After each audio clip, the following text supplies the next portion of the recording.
Young, and welcome to the Pot Topic Podcast 011. We're 11 today. Yeah. It's the same age of Harry Potter. Does not include the Star Wars episode. We've almost been at this for half a year. Does that mean we're almost at God. Can't speak! At our awkward teens. We're almost there. Anyway, so yes, I'm the host of the podcast, apparently, and my name is Tom. Nice to meet you. Hello. And to my left, we have more hosts. We have Kel. Hello. We have Greg. Hello. We have Andy. Hi. We have Taran. Gonna eat a curry and lick your mum. And we have Eddie. Pot topics all milled down, nitty gritty. You're listening to the boy from the big bad city. Brah! Lovely. How's it going, folks? It's alright. Kill me. What have we been up to since the last recording? Are we doing this again? Yeah, we are. Yeah, we're gonna do this every time. Van tried to eat my foot. Fuck's sake. gonna get... Will you cut off your foot already? God doesn't want you to have a foot. I'm going to keep it as long as I can. I'm strangely, I've gotten quite attached to it over the past 28 years. Tom doesn't want you to. Hey. But yeah, that was that was my first day back at work after like my toe was no longer broken enough to fit in my shoes. Got back and sort of halfway through the shift, tail lift on a van. Driver moved it without telling anyone, and my foot almost got crushed. It was so close. 2015's war against my left foot continues in earnest. You seem to be losing. Yes. You need to weaponise your foot. So I can somehow kick the abstract concept of 2015. Absolutely. This sounds like a brilliant idea. You could be like the girl from the what's the film? The Planet Terror. She had like a AK-47. You're talking about my Rosie. Yeah. Okay. Well, clearly I need to get studied up in combat epistemology. Oh, you just need to watch that film because Rose McGowan's fucking awesome. Oh, she is, isn't she? Really? You go from not being able to talk to combat epistemology? I can say the big words. Are you Russell Brand? Seriously? Fuck you. No. That's not that host. That's Hal. Yes, true. Satan. True. They do dissemble as mightily and fruitily as each other at times. I'm trying to think what happened to me in the last couple of weeks. I went to Cornwall for a nice romantic weekend away with my missus. Aww. Don't go to Newquay. It's a shithole. Go to Newquay if you want to surf. But yeah. Not for any other or reason. if you're a pikey and you want to go on a stag do. This podcast is brought awful. to you by the Somerset and Cornwall Tourist Trade. Beautiful blue sea, beautiful coastline, caves, and all that kind of shit. It's filled with the worst dregs of life ever. They brought back 5 litres of 7.4% scrumpy. No, I technically brought back 10, but you haven't seen the rest of it yet. This is true.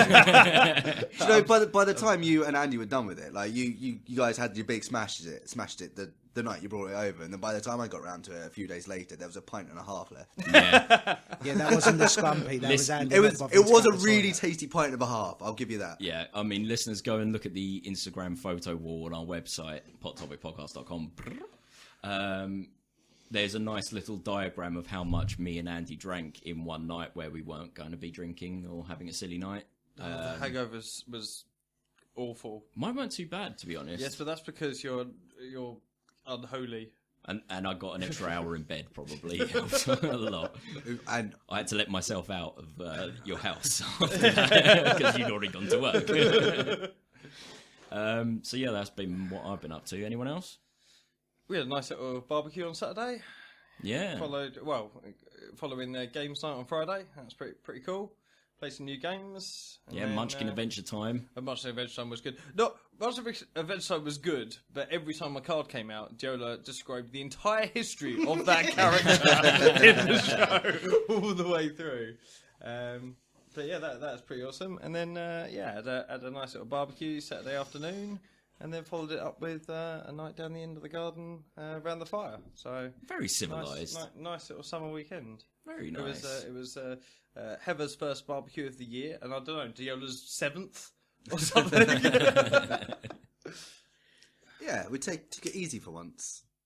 I thought we were rather nice to ourselves. Well, last podcast, we had a shit ton. We had a shit ton to talk about. Yes, that had been an eventful couple of weeks. We've had a couple of weeks where we've actually been quite sensible for a change. Well, you can't do it every weekend. You just can't do it. Well, we usually do, but We're getting old be now, sensible. man. We can't be sensible Livers every don't weekend.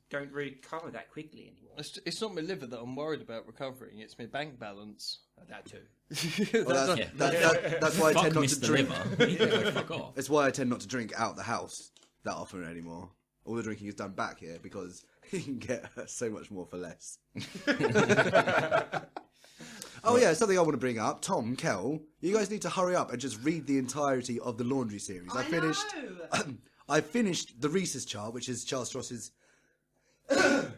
latest addition to the Laundry series, and oh my god, I need to talk about it so hard. Well, you can talk to me up to the point of finishing Jennifer Moore, because I've just finished that book, which is the second book. Oh, nothing's happened yet. Oh, for fuck's sake. That's what you said when I was halfway through the Jennifer Moore.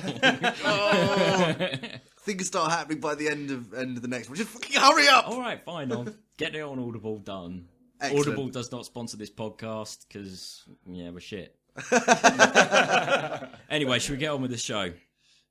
Yeah, Definitely. absolutely. Right, who's got the first topic then? Well, I think this is Gregg's first official appearance. yes, so- actually. That it is. Do you want to grab That one it is. from the hot pot, sir? Anyone might remember who they listened. I can't fucking talk. If anyone listened to the Star Wars episode, Gregg was the Australian in the corner Who barely spoke. And fell asleep. who didn't know the film, But we were glad to have him along anyway.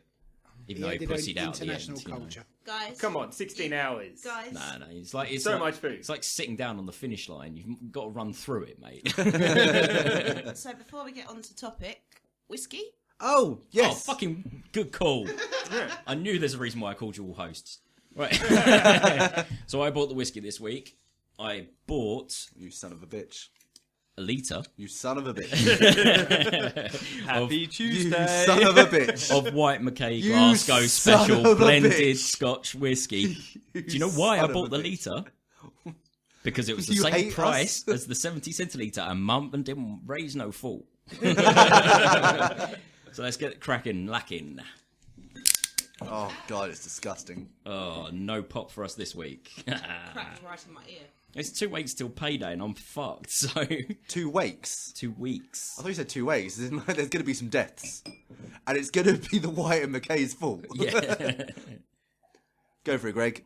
Okay, so first topic, musical interlude.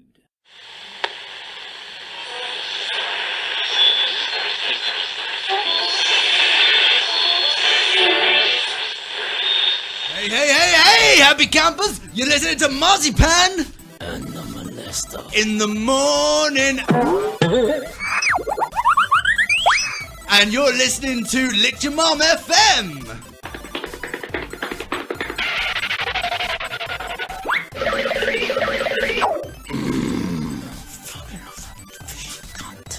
Introducing the next track, here comes Molester. What we got lined up?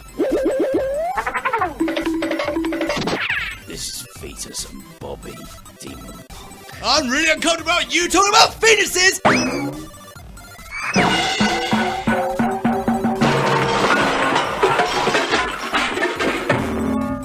Here we go! UK hip hop.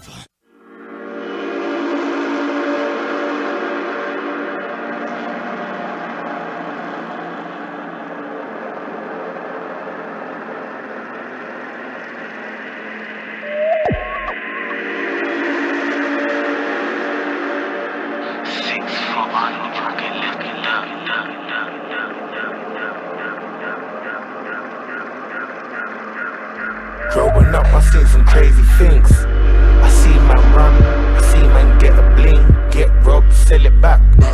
It's crazy in these crazy flats. You might get jacked by a guy called Jack. How ironic. Cause Jack and Jill went up the hill, took some pills, probably got a dildo and freaked themselves. It's crazy. Can't fucking blame me, blame a baby who made it and entertained it. Probably got raped by a rapist. Jimmy Savile, that nigga's an animal. If I saw him, I would bore him up, chuck him in the bin. Know them funny things. Anyway, I'm high, let's fly. But be solo high, fuck it back, don't like it. I'm so high, I might burst a sniper. Rifle, then burn it with the atom. I never was a ooh boy, cause the ooh boys I heard they're greasy and they play with toys. Cause I'm a demon punk, and I would leave you slumped, and I would take the piss. Cause I'm on my thing, cause I'm a demon punk, and I would leave you slumped, and I would take the piss, piss. Cause I'm a demon punk, and I would leave you slumped, and I would take the piss. Cause I'm on my thing, cause I'm a demon punk, and I would leave you slumped, and I would take the piss. Who cares if you don't like me? Who cares if you don't like me? Cause if you don't like, I'm the flags, nigga. I don't give a shit about my hat. I've been rolling down these raggedy roads. Couldn't give a shit cause I've been pushing hoes. I've been smoking drugs. I've been fucking bitches. I've been trying to turn these rags into fucking riches. So if I'm smoking dope, so if I'm taking coke, so what if I like drugs? So what if I like drugs? Fuck it. So what if I'm smoking dope? Fuck it. So what if I'm taking coke? Fuck it. So what if I like drugs? So what if I like drugs?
Cause I'm a freaky one. Cause I'm a demon punk, and I would leave you slumped, and I would take the piss. Cause I'm on my thing, cause I'm a demon punk, and I would leave you slumped, and I would take the piss, piss. Cause I'm a demon punk, and I would leave you slumped, and I would take the piss. Cause I'm on my thing, cause I'm a demon punk, and I would leave you slumped, and I would take the piss. So what if I'm smoking dope? So what if I'm taking coke? So what if I like drugs? So what if I like drugs? So what if I'm smoking dope? So what if I'm taking coke? So what if I like drugs?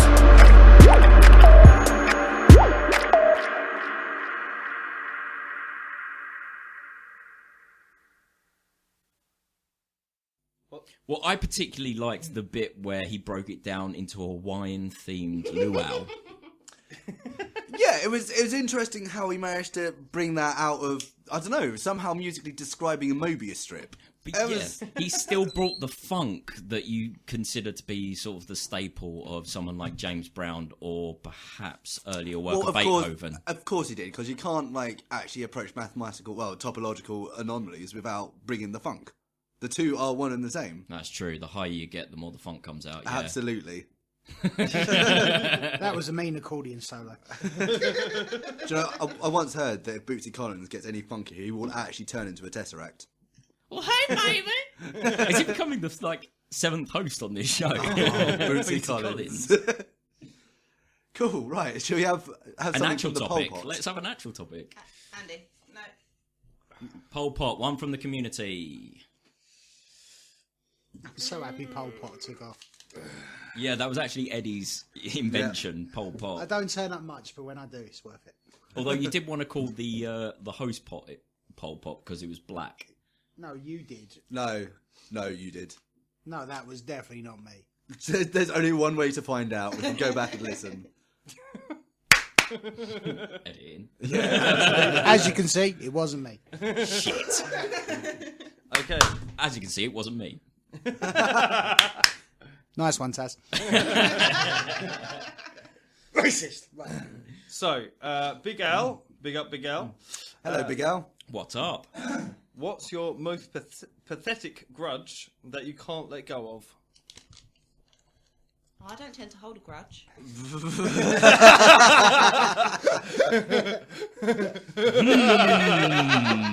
We just opened that to tell the full story, haven't you? No, I didn't. Pathetic grudge. I'm I'm thinking it's like someone's broken something that is generally trivial, but I hate them for it, or something along those lines. I'm trying to think. I have one that still sits from childhood, where a girl got the lead over me, and I threw a bit of a hissy fit. What was And the I'm lead? still not happy. What was the lead? It was Jack in the pantomime. It was at primary school. be all and end all. Still don't like her. Although there was an upside to the story because she went off sick the second day, so I got to do the second performance. So you got to do it anyway, but you still hate her for it. Yeah. It's the fact that she beat me and she was rubbish. Kel's first grudge. No, it wasn't my first. It was never going to be my last. I was gonna say, yeah, not the last. I have a pathetic grudge. Go Jack on. Black. Why? He's got my life, and I want it. That's fair enough. Like, I would happily switch places with Jack Black, I think. but like, he's a fat, loud, obnoxious tit. I do that better than him. And it's proven. Mm-hmm. We've got recordings of it now. Yeah. But like, music, comedy, that, like, he's done everything that I could do if I could be bothered. Get off your ass and do it then. Effort. There's something you relate to, Kel.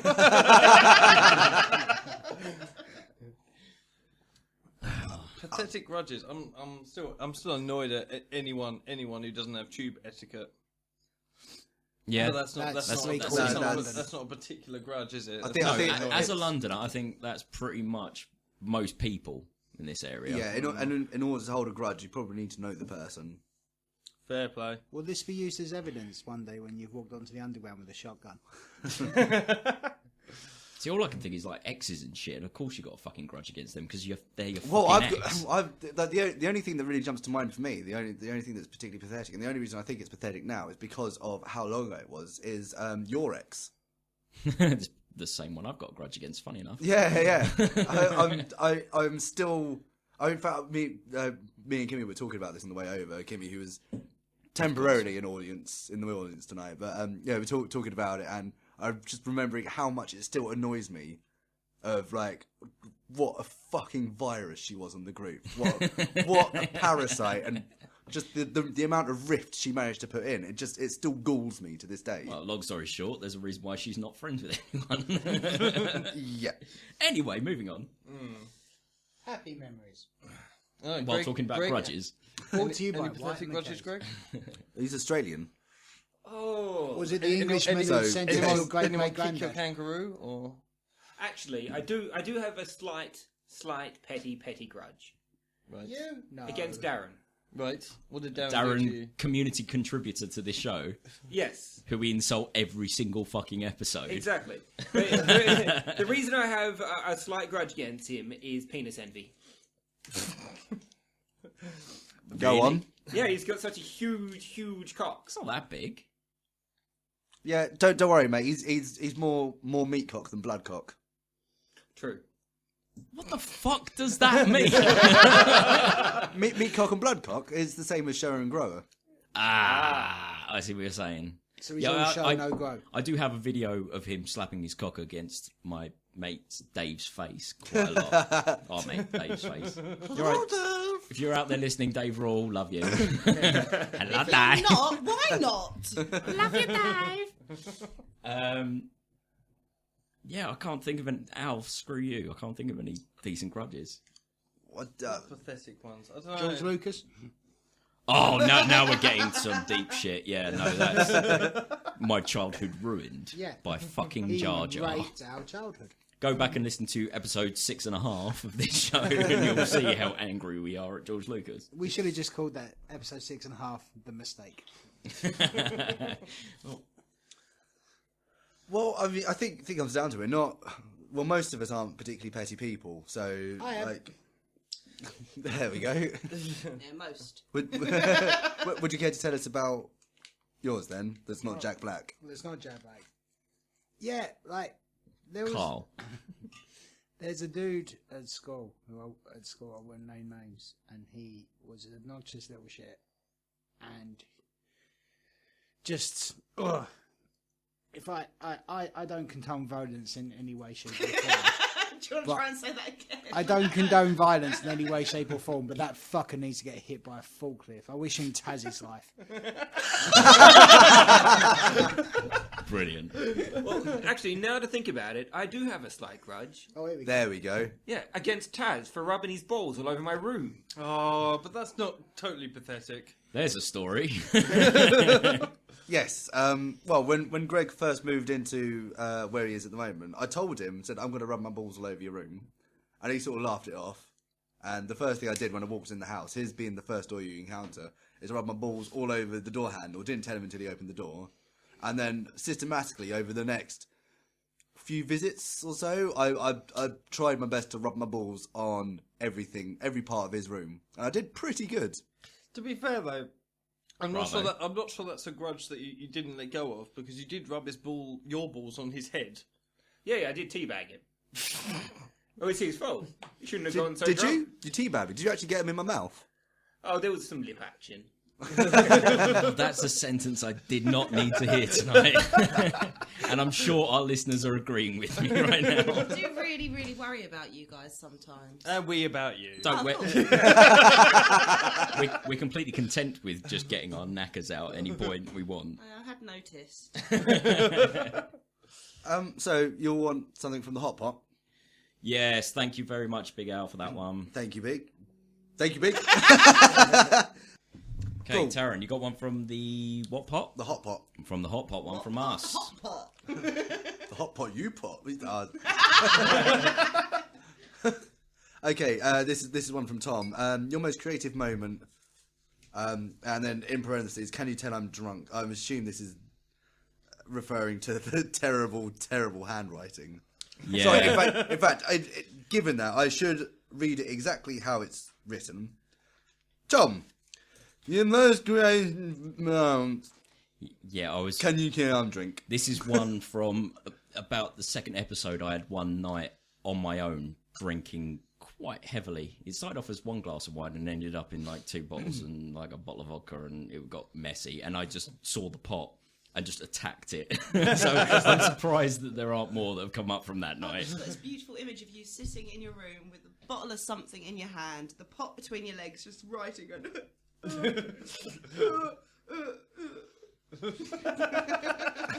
If you're drunk and the pot's between your legs, you're not writing. I was happy as fuck. Right, so creative moments. All right, seeing as it's mine, I suppose I'll go first. At university, my mate Matty, big up Matty, he taught me how to use Fruity Loops and taught me how to produce music in the most simplistic way possible with a sequenizer. And I just finished watching Spaced for about the 3rd time, all the way through. So I made a track called Come Get Some, which was a shitty early 90s trance track Amazing. with sound clips from the movie Spaced. If we hadn't had a musical interlude, I would put it in right now. So what I'll do is I'll put it up online. The musical interlude and put it in here. No. What I'll do is I'll put a link to it in the show notes and put it online somewhere, and you can all laugh at me. That was probably my most creative moment. Again, I think I was quite drunk. But then again, I did have a drunken night with Matty and made a song called You Like My Balls. Oh, that's such a good track. That's such a good Which track. again is a shitty early 90s dance track. My bones. You like them, you want to kiss upon them with your tongue. Lord, I'll put that up as well then, fuck. But that was basically... Can you put that one up as in ringtone file? Yes, definitely. Yeah. That's. I think I might have that already on my computer. But yeah, that was me and Matty basically having a drunken night together and went, let's make a track. Doesn't matter how shit it is. We'll make a track in one night. And we're not allowed to go to bed until we finish it. And we were up until like 7 o'clock in the morning doing it. And when you listen to it, it's literally like a minute long. We were shit. All right, anyone else? Unfortunately, like most of my most creative moments have been wrapped up in stories that I want everyone to read. So kind of talking... Although actually there is one in particular. I was doing some writing for a mate of mine, Dan. And it was big. It's all big plan to be a big epic game. Yeah. And I sort of... I kind of had cut, like... He gave me the idea of a world and then sort of suggest like here's these characters and then like kind of some basic principles of what could happen, but I had pretty much carte blanche, and so I was storyboarding the first act of the game, and there's a moment at the end of it where I wrote something that the antagonist did. Okay. That was after I'd finished writing it, I completely didn't expect the character to do that, and I was so surprised. I went back, read the last paragraph, read it over again, saw that, in fact, this character had, in fact, done something supremely devious, and actually sat there by myself, talking to the screen. I just went, you slimy cunt! Because I was... You got well out your headspace. And it was absolutely fantastic. I was taken completely away in the moment, and just sort of, like, the character fueling itself, and just created this fucking incredible scenario that really, like, it floored me for a couple of minutes. That's pretty cool. I never saw it coming, and it was awesome. I hope we get that story out at some point. That's well worth. I can't wait until you get any of your stories out so that our listeners can have a read. Yes, yeah, indeed. You've been pitching it for a while. Yeah, well, again, still waiting on art, but there have been promising moves on that, so we can enjoy walking out. Yeah, watch this eventually. Space. Hopefully it'll be out by Halloween. I liken you to Microsoft. It'll be out April, May, August, September next year. Some point. That's more like Final Fantasy 15. Or hit somebody like Kevin Smith. Deep cut. Talking of which, Final Fantasy 7 Remake. Oh yeah, sorry. At the time of recording, this is now the 16th of June. And we've been watching all the E3 coverage of all the video games.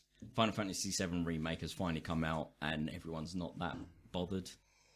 No, it's an old-ass game.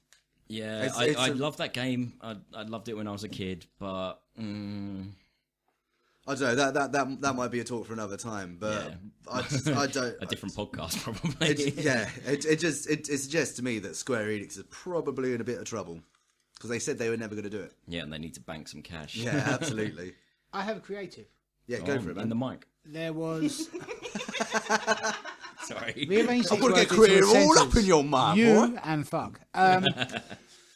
There was not very creative. Brand of shots that came in little plastic cups with the little multicoloured seal on, and they had 4 slits at the bottom of the shot. Sidekick. I think they might have been sidekicks. And I was in a bar in Romford called Tracks, and someone bought mine. They were awful.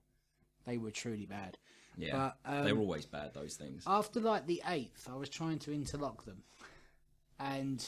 Oh, what, build a tower or something? Well, I built a shrubbery. It was like... exactly. It was like 4 thick at the bottom, and then it just went up and out and round, and I made literally shot topiary. It was shot topiary. I like that. And I literally, the thing is, I then became a mission to finish it, and by the end, it was about. Was it a Siemens mission? Yes. It was.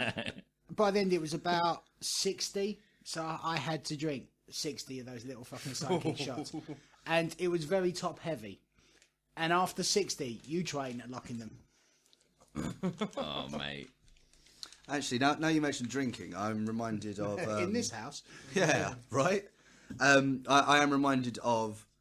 I think one of the most enjoyable smokes I ever came up with that combined the act of smoking and to a certain degree drinking, which is when I first came. I can't remember what it was, but we were at Johnny's and we had a shisha pipe and Hello, Johnny. we had all the different like a whole bunch of different tobaccos, and I sort of came up with the idea of rather than using water in the shisha bowl, using some sort of spirit. So I brainstormed this for a little bit, and I eventually came up combining orange shisha tobacco with gin in the bowl, and it was. Wasn't it Johnny's? That was in Egypt. That wasn't. No. The first time I did that was at Johnny's. That sounds good to I'm me, sure seeing that as I'm And drinking it is- gin and juice right now. It is glorious and gets you fucked. Top down, sipping on gin and juice. Laid back. With my mind on my money and my money on my mind. Yes, bro. Nudge that. The whitest people in the world. I suppose what else? I suppose there are the games I've made up. They're not Yeah. hugely creative, but they've created moments of sheer entertainment. The first one being rock paper scissors slap. Rock, paper, scissors, slap. I'm not entirely sure you created. Well, I perhaps not, but it You were wasn't. there at the conception of it. 'cause No, it was- no. I came up with the game. That was my idea. The look on Oh no! Tom's face is, Actually, no. I'll give him this. I've remembered now. You did come up with the concept, and I made it 3-player. Yes. Yeah. So this game is you play rock, paper, scissors, and if you've got rock, you slap the person who's got scissors, but the person who's got paper can slap you, and it works out like that. Yeah. I think that's basically told the rules. If you lose to anyone, you get a slap. But it ends up with brilliant combinations if you have 3 players, because one person will do rock and the other 2 people will do scissors. So you get to slap 2 people. Double slap. Or get slapped by 2 people. If they got both paper, you get 1 in each ear, which is not pleasant. What we need to do is we need to create rock, paper, scissors, lizard, Spock, slap. Oh, that's too complicated, because it is definitely a drunk game to play. Yeah, absolutely. You need to numb yourself properly. You want to be thinking about rules. There's no rules. Everything beats everything. Done. There's no rules in rock, paper, scissors. Have I talked about cockscotch on this podcast yet? No, let's do that right now. So again, one of my more brilliant moments was again this was at Johnny's. I came up with the idea of a game whereby we required a balloon, which we had. I think you're not ordering these in order of magnitude of the things you need. No. Okay. Well, no. A balloon's pretty damn important. You can't play it with any other sort of implement because it will lead to severe bruising. What's the next bit of equipment that you need? Penises. Yeah, you do. You need to be fully naked for this You game. do need to be fully naked. You need to have like it can work with 2-player, but it works best with 3 or more. And you just have a bunch of dudes. Doesn't everything when you're naked? You just have a bunch of dudes standing around naked. You do need to be comfortable enough to reach a sort of half-mast sort of situation, just to give yourself some extra weight. But the idea is to be to honest, play. put me in a room with half-naked men, I'm going to be sort of on my way. So. It's not gay if there's a balloon involved. No, and the idea is quite simply to keep the balloon in the air. Just keep it up. Yeah, exactly. Only using your penis. Only using your I penises. never liked that game because you never let me play. Well, you had a strap on. I mean, you could have I don't know. Maybe if you like got a shiwi and did some sort of cunning gaffer tape No, construction. mate, I'm going to make a massive tentacle that I can play with. Cthulhu comes in. Kel Thulu comes into the room My just sporting a octopus 12-inch purple tentacle. I'm pretty sure we're drinking cockscotch. Yes, we are. I don't know. This whiskey is going down surprisingly easily. That's what you say with every whiskey. Yeah. I think the sort of like most creative I've ever been, and I suppose this sort of says a lot about me. But then you guys know me. Who are you? Well, exactly. But it's probably either fancy dress costumes or probably tiki. Tiki Yeah. was pretty awesome. Tiki is genius, my friend. That is your opus. I don't know. The time Opus, the time my mate Matt had a Fairy and Trolls party, and Andy turned up as a bottle of Fairy liquids was pretty damn good. Oh, and the time where Hal had a birthday gathering and we all turned up in nice suits and stuff, and he turned up dressed as a beer bottle. Yeah. Oh, was that the party we all turned up dressed as Hal? No, No. it was a different party. That was a good party. I Yes, had it a was. nightmare like that once. Creativeness tends to come in the form of Costumes. costumes and party related attire. Yeah, you're very good at that. I must admit, sir. Oh, will everyone stop pouring their whiskey into my glass? I've now got 4 fingers worth of whiskey. It's not worth it unless there's 4 fingers. Oh yeah, rub your shoulders. Whipping a hot dog up a cathedral alley. Greg, you got anything to add to the? Actually, I'd have to say that my most recent addition to creativeness is got to be Secret Santa, Diola's Secret Santa. Yes. Oh God, yes. That So tell the story, dude. Okay, so Diola and Alex are the epiphany of a couple that will be. Despite the fact that Diola's very gay and Alex is very straight, they're definitely a couple. Alex, They- is, they very, will be Alex a is very couple. straight at the moment. Just for the listeners, this is Alex who's been a host. With us Yes, a couple yeah, of times. Alex. Yeah, he's the one who always comes up with shit jokes. But yes, so he is a tree surgeon, which means that he goes up trees Arborist, and he yeah, loves arborist. arborist, yes. So he likes axes and chainsaws and all of those manly sort of attire stuff. So I decided to make a poster with Tom's help, of course, Yeah, my Photoshop skills. of a guy that's completely naked, holding an axe, with Alex's head on top of the body. Yep. And it was rather lovely, black and white affair. It was gorgeous. Oh, Actually, it's you know going to be a what? bit of class. I'll put a picture up on the Instagram wall. You just have to see it. Yeah, absolutely. Like the sheer G. My favourite part of this is like stuck to the surface of it over the crotch is a hot dog. Yep. Cartoon hot dog. And if you move the hot dog flap, there is a banana. Yeah, there's a But cartoon shotgun. banana. It's glorious. But it was the fact that when we unveiled this to Alex, he hadn't seen it. It was probably like a month after Christmas. Alex took at least like 10 minutes to realise it was a picture of him. He didn't even notice the face because he was so shocked with this naked body and his hot dog flap and all this kind of shit. It took him a good 10 minutes to realise, fuck, they put my fucking face on it. Oh, it was glorious. Actually, that reminds me of a Secret Santa that I've got for people. So, Taran's Mrs. Heather, little Wenchy, I couldn't think what to buy for a Secret Santa. Like, she's got so many interests, so many things, but everything she needs, she's got. So I couldn't think of anything cool. So I was walking past Toys R Us in Bromley, and I was just like, fucking everyone likes a Nerf gun. Everyone. Yeah, they do. Yeah, fuck yeah. It's the perfect present for anyone you don't know what to get them. So I bought a Nerf gun. But she has a nickname in our group as the Penguin Hater because she doesn't like being cold. It's a long story, but just take it as read, listeners. Yep. So she's a penguin hater. She hates penguins. She's penguin racist. She despises the penguin. She actually loves penguins. Yeah, but shush. So I think she prefers Tim Tams. I made I made Fuck you. 13 penguins of the apocalypse. I hid them around the house and gave her a Nerf gun with a note that said nothing but, "You need to stop the apocalypse. There are 13 penguins that are harbingers of doom. You must assassinate them all to save the world." And she had 20 minutes, I think it was, to go round and shoot all the penguins. And that was Christmas Eve for her, was just spent running around the house trying to shoot paper penguins.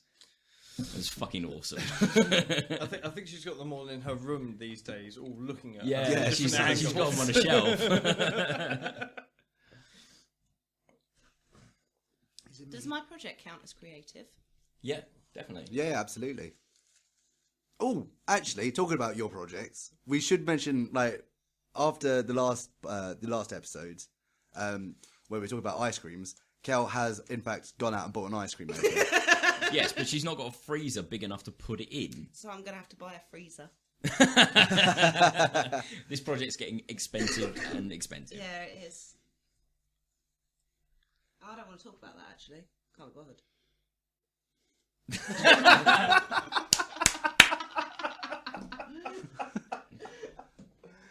Brilliant. Well, I think Ed's got one from Pol Pot for us. I think Pol Pot's picking on me. From Jameszzzzz. Can fat people go skinny dipping? Fuck you. Yes. No. I would say that they can. No. I don't know, if you take the approach fast enough, you can probably fit yourself in a skinny person. In Arrested Development, there's a thing called Never Naked. Oh yes, I love Yes. Arrested Development. I am borderline never naked. I'm not Kevin Smith bad who wears a shirt in the shower, but I will never go skinny dipping and take I don't take my top off in public, man. No, but people don't skinny I do, dip in quite the a middle. lot.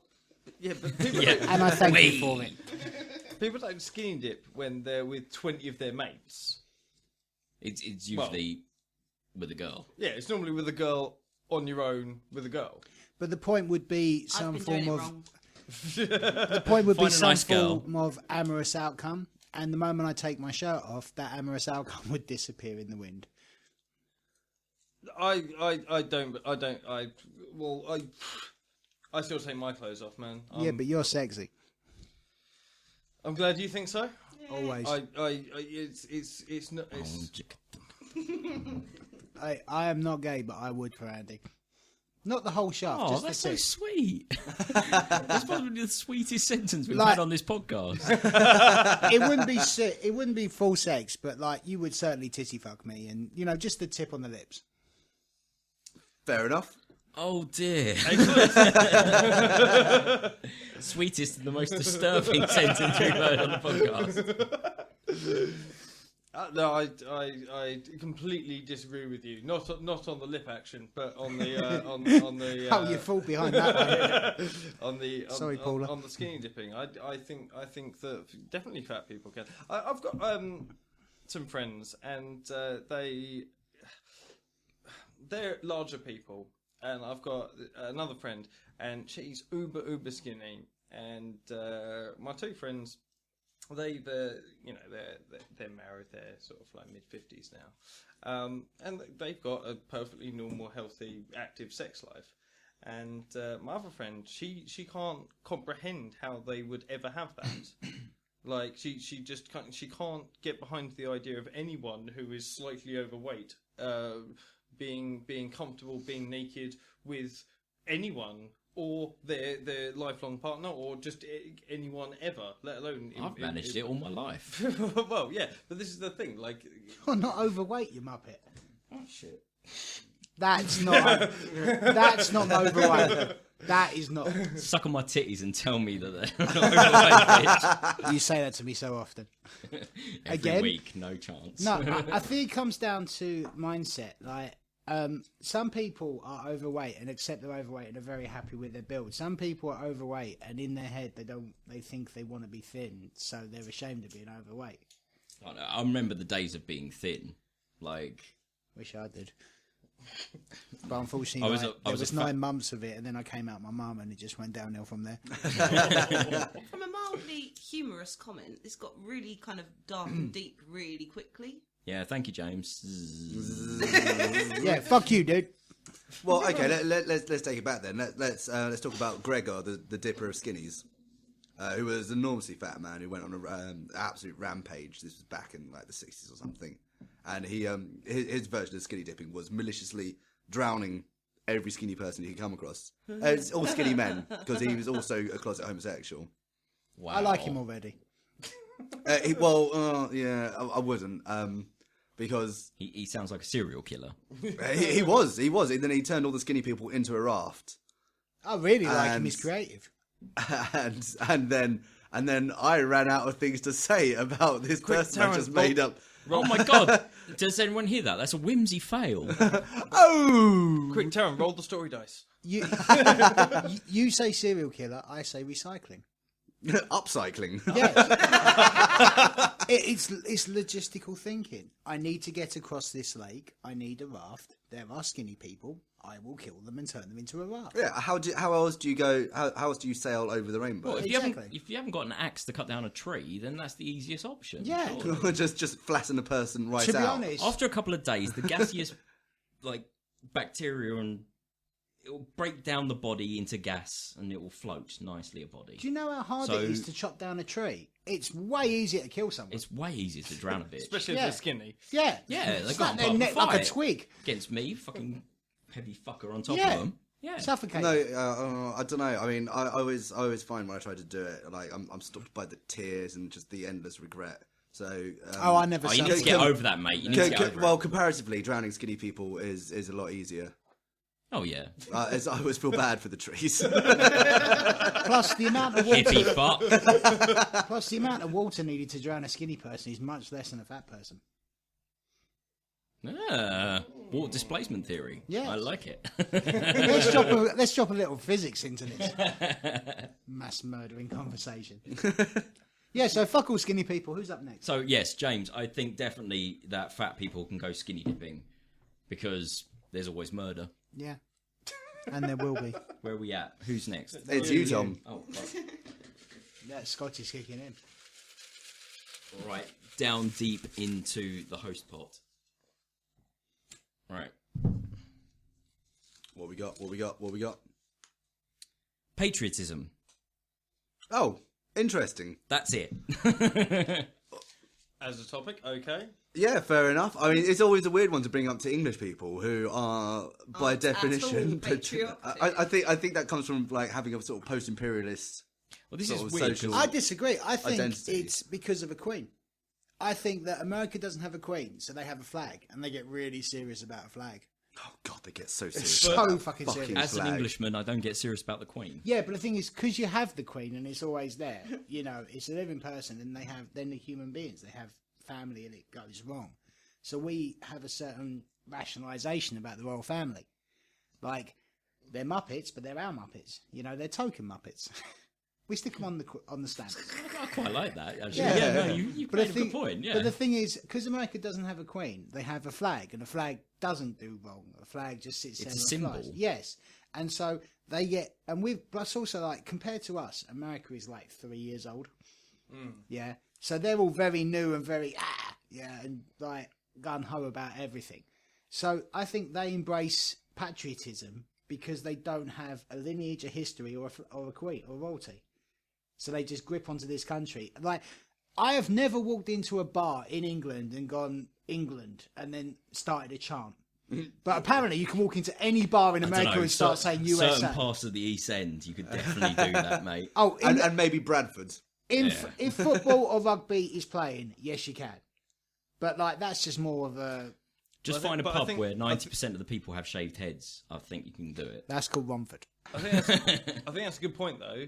Like, patriotism comes out in people as soon as it's as you put sports. sports into You the put equation. competition in it. Like I know some really quiet people who are maybe quietly patriotic the rest of the time, but as soon as you bring sport into it, they're it's just like.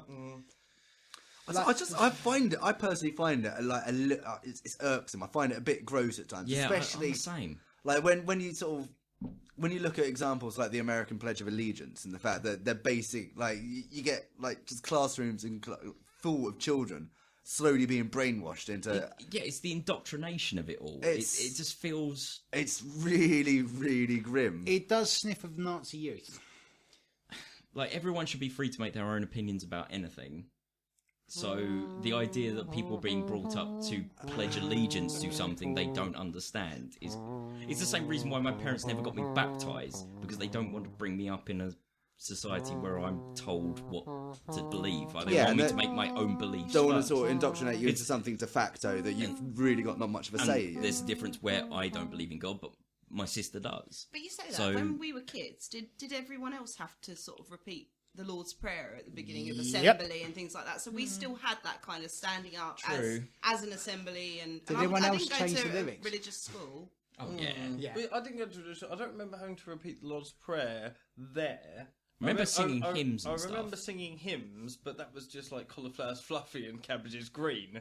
That was the only bit I took away from Red it. and yellow and pink and green, orange and purple and But I do remember going to like scouts and doing that and that sort of thing. because, Actually, no, I mean, that's a good point, mate. That's a essentially a very reasonably religious linked organisation. It's also a vaguely crown institution as well. well, yes.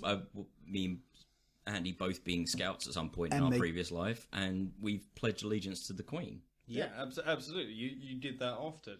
With your But- fingers crossed. but I don't know. When it comes to being patriotic, you've just got to. I don't know. I don't get too excited about it because I can see the flaws within everything as well. There are certain times when you actually can feel patriotic. Like I remember reading like the plight against the slave trade. England, when it actually got its arse in gear, was one of the forerunners of ending slavery, and I actually felt Eventually. we're also one of the forerunners of created we it. were Yeah. one of the That countries that massive slavery. profited. yeah. massively. But the thing is that there was a point where we did kind of go, no more, and everyone must do what we say. And I kind of go, well, we did something right. So I almost felt the flutterings of like, I'm almost proud to be of this country. Well, that's the thing. I'm happy to be English, and I'm glad I was born and raised in this country. West Philadelphia. But at the same time, I don't believe in monarchy. I think the king and queen aren't. I think it's an outdated concept. Absolutely, but then the monarchy aren't rulers. No, anymore. they're entirely symbolic. They're more of a if, tape if, measure. they're more like decoration. Yeah. And, They're a as tourist decoration, trap. They're all right. and as a person paying taxes, they cost me fuck all. But bear in mind, Yeah. I'm still not happy the fact that someone's getting paid out of my hard earnings. Like But I'm not really. Not when the most of the money that goes towards the upkeep is coming from the Queen's Business land interests. holdings and business interests. They actually pay more in tax towards the government. Yeah, than but what that they only take out. started about 5 years ago. The Queen elected to start paying tax. Yeah, but they pay more. Like they make on average like millions upon millions and millions and of pounds. they do a lot of Good amazing work for charity and stuff like that. Of course they do. There's the Prince's See, Fund and all I that quite kind of like stuff, a but- monarchy, but I think we should limit it to like the Queen and like immediate family. But like Princess Eugenie, I think it's Eugenie. I might be doing a big disservice, but one of the Duchess of York's children, she went to uni, very expensive university, had a private flat, completely Art Deco, kitted out, didn't like it, and fucked off. And like that came out of taxpayers' money. But like, so if you've got like, I mean, what's the bloodline at the moment? It goes Queen, Charles, is it William or Harry? William, and then William's son. Yeah. Mm-hmm. So okay, give Harry and Andrew and then like the Queen's immediate children and then like just follow the bloodline. But the thing is, does the Queen's second cousin really require state funding? Go get a fucking job, you tit. I have no idea where it stops, actually. No, nor I. I think it's basically it's established to the bloodline. So it's if you have a shot at the throne in a King Ralph scenario, then no one saw King Ralph, really? Yeah, I saw it. yeah. It was, Fuck yeah. There was John Goodman. Was it John Goodman? Yeah, Not John Candy. no, it's John Goodman. Okay. Most of the upkeep comes from the land holdings. Yeah, which the thing are is, part of the tax. but that's aren't upkeep. part But the of- thing is, if you knobbed off like 3/4 of the royalty and just kept it to the ones everyone knows, you could take that upkeep and reinvest it in the fucking country. So, Well, of course, but it's not coming out of the tax base. right, No, so but it could be- let's stop Yeah, talking about tax and all that and the bollocks. royals. Let's move it on. Let's- Greg, Well, you're Australian. when it Are you comes to- proud to be Australian? I am extremely proud to be Australian. Why? Why the on fuck most, would you be proud to be Australian? on Set it most- up, smack it out the park. on most topics, not all. We have been some naughty little boys in the past. Yeah, like what? God, yeah, what but was it everyone they has did been, to? like- Everyone has. What was it they did to the? You had a female prime minister recently. You got outed for. That's fair enough. Well- I didn't like it. Yeah, For but outed for what? I think basically for being a woman, like her policies What, weren't. they didn't realise before? What, it had nothing to do. It's because she stabbed half the ministers in the back. Literally or figuratively? Figuratively. Oh. I wish it was I would have had a serious. respect for it. Damn literally. it.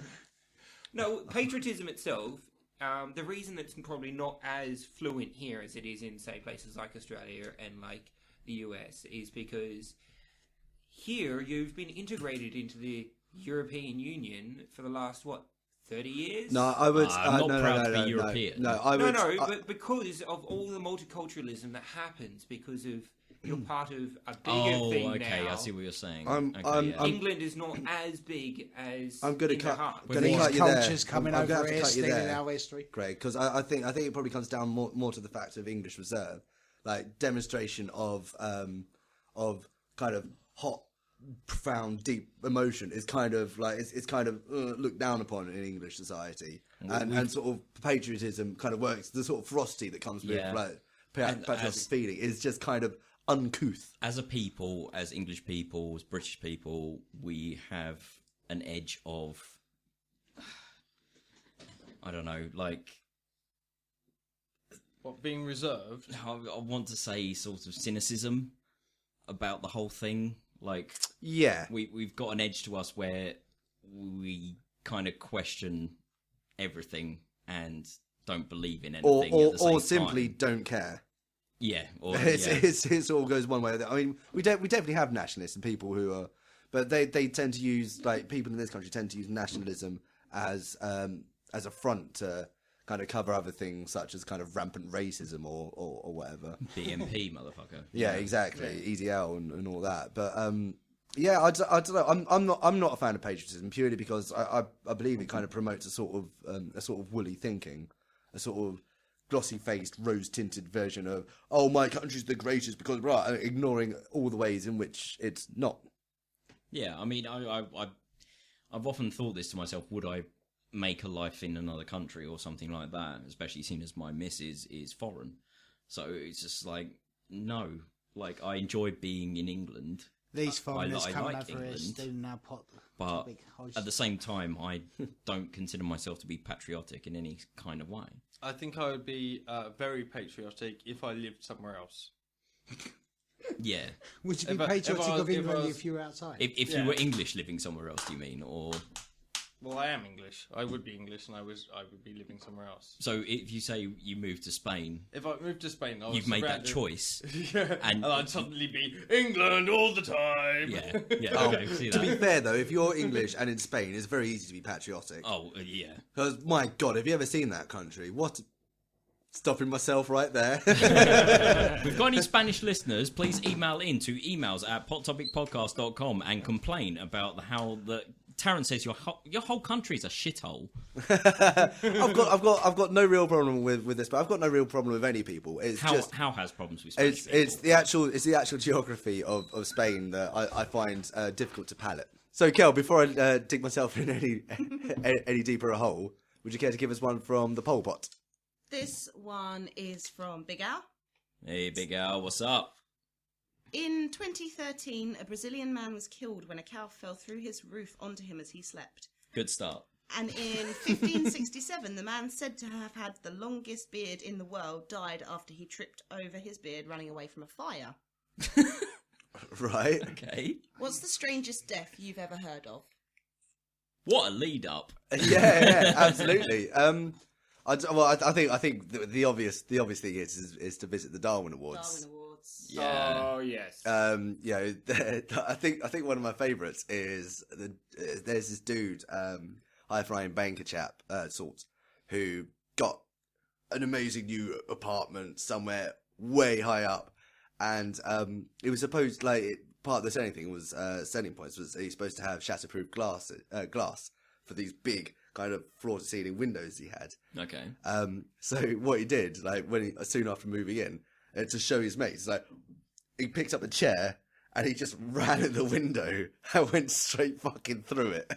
Shatterproof does not mean unbreakable. That I thought was pretty impressive. That's pretty good. My favourite Darwin Award is the guy who decided to rob a store. He decided to rob this store. This store was in Texas. He held up this store at gunpoint in Texas. He chose a store where there happened to be a parked police car outside, and a policeman was standing at the counter talking to the proprietor of the store in Texas. It was a gun store. Oh, for fuck's The man got shot by the police officer, the man who owned the gun store, and several of the customers who were just standing around browsing guns. That's my favourite. That's Awesome. my favourite Darwin Award. That is the worst GTA 5 heist known to man. I had to actually look up mine because I wanted to get it right. But basically, a man took out chainsaw insurance for injury against chainsaw, then persuaded his friend to just cut his leg off. The police found him bled out in the street. Why did he do that? Just Like, to get the money? Basically, Insurance fraud. January 2002, Italy, a violent attack on an innocent man. God. 23-year-old ex-bouncer from Italy was found lying in a pool of blood near a country road. Police officially mistook him for a victim of a sadistic mutilation, his left leg having been severed by a chainsaw. Last act was to call the emergency operators. Andreas had conspired with his cousin in an insurance scam. The 29-year-old accomplice confesses that he was the assailant who attacked and inadvertently killed the younger man in a mutually planned insurance fraud that went badly awry. Andreas had convinced his cousin to cut his left leg off with a chainsaw in order to reap nearly $1 million from numerous insurance policies. Permanent disability. He didn't just have one, he had numerous Yeah. chainsaw So basically, insurance. the reason this does resonate with me and probably Greg is because we do work in that kind of that industry. But In the like, insurance industry, yeah. But like, it just like I've heard so many people like faking car accidents, and like we do hear it's rare you see a fatality through a staged accident, but you don't often see a lot of injuries that they were supposed to be faking but turned out to be very real. But the idea of someone going, I know, permanent dismemberment, cut my leg off with a chainsaw. These people do need to be culled from the gene pool. That is pretty silly. There's a reason why the Darwin Awards exist. Yes, yeah, And it's yeah. one of the greatest creations in. I love it so much. Just for those who may not, I mean, I'm sure most people or all people have, but just for those who haven't, like the tagline, the idea behind the Darwin Awards is to give awards to people who have improved the gene pool by removing themselves from it. Yeah. And Like the man who. What a wonderful world we live in where that is an award ceremony. Death by misadventure. It's like it's like the man who mistook how bungee ropes work and tied the rope around his leg and then jumped and pulled his foot off. But that wasn't the death, so he didn't actually make a Darwin Awards. But I still love the story. Back to patriotism. I'm just happy I'm human because we do some stupid shit. Talking about the other bungee one, there was that dude who rather famously quite accurately measured the distance between the bridge and the bottom of the canyon and cut his bungee cord to exactly that length. Which is like, wow, dude. That must be the cleanest suicide in history because this is just bang up. It's not a Darwin Award, but one kind of weird death that always struck me. Actually, it made me change my bed because of it. You got that wet. No, not like that. No, there was a couple that were asleep in bed and lightning hit, and they were in a metal bed with the electrical point like below their bed and an extension cord underneath, and the whole bed basically electrocuted them. Shit. So Wow. I got rid of my big metal bed after that because there were quite a lot of PowerPoints around it. That always really shocked me. Did you? Did you hear about the couple that didn't quite know how cruise control worked? Oh yeah. Go on. There's a couple they bought Winnebago and they're going for a holiday and like they decide they want to start getting frisky, so they put it on cruise control, thinking that basically means self-drive. Steer.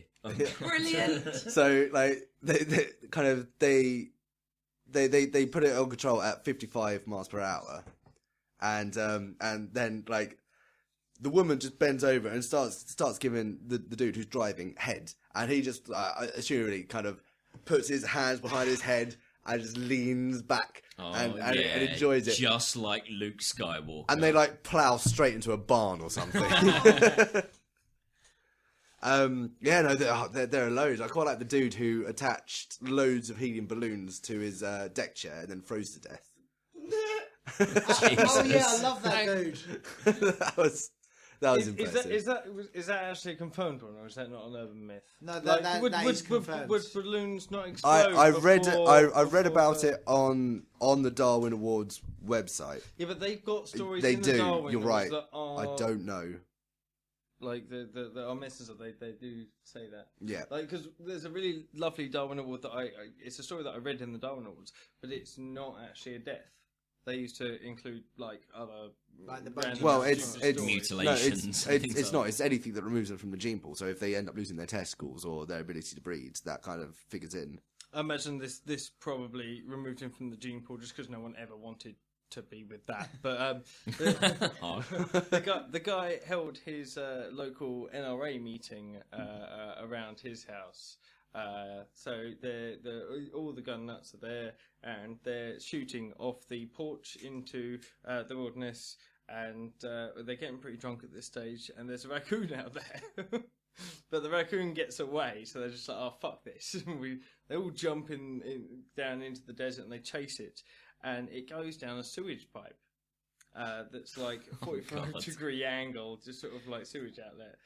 And one guy goes down there on a rope and shoots and lights all the methane in the tube, but the pipe's at a 45-degree angle, so it blows him straight up the pipe like a mortar over his house. He lands on his truck, but survives. Wow! So he doesn't make the Darwin Awards, but that's still one of my favourite stories. That's pretty beautiful. amazing. America!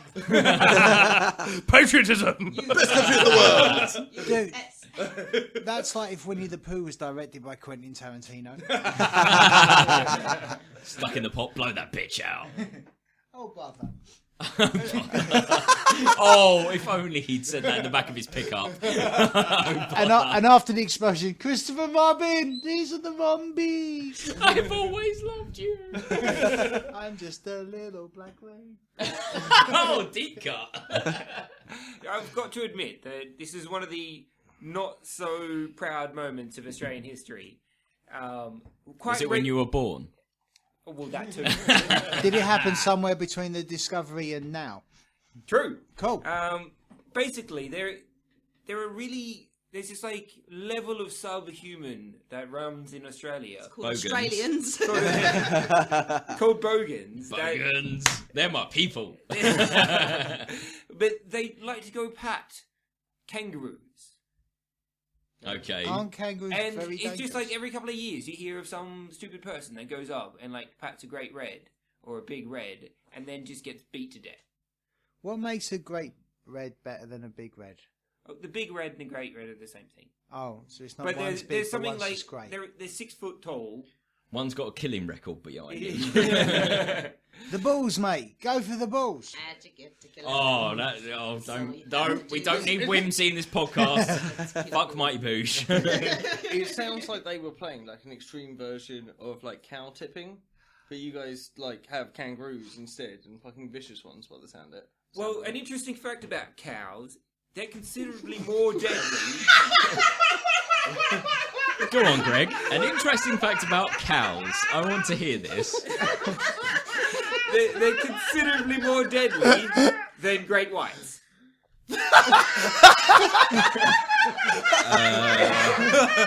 In an ocean environment. Daisy.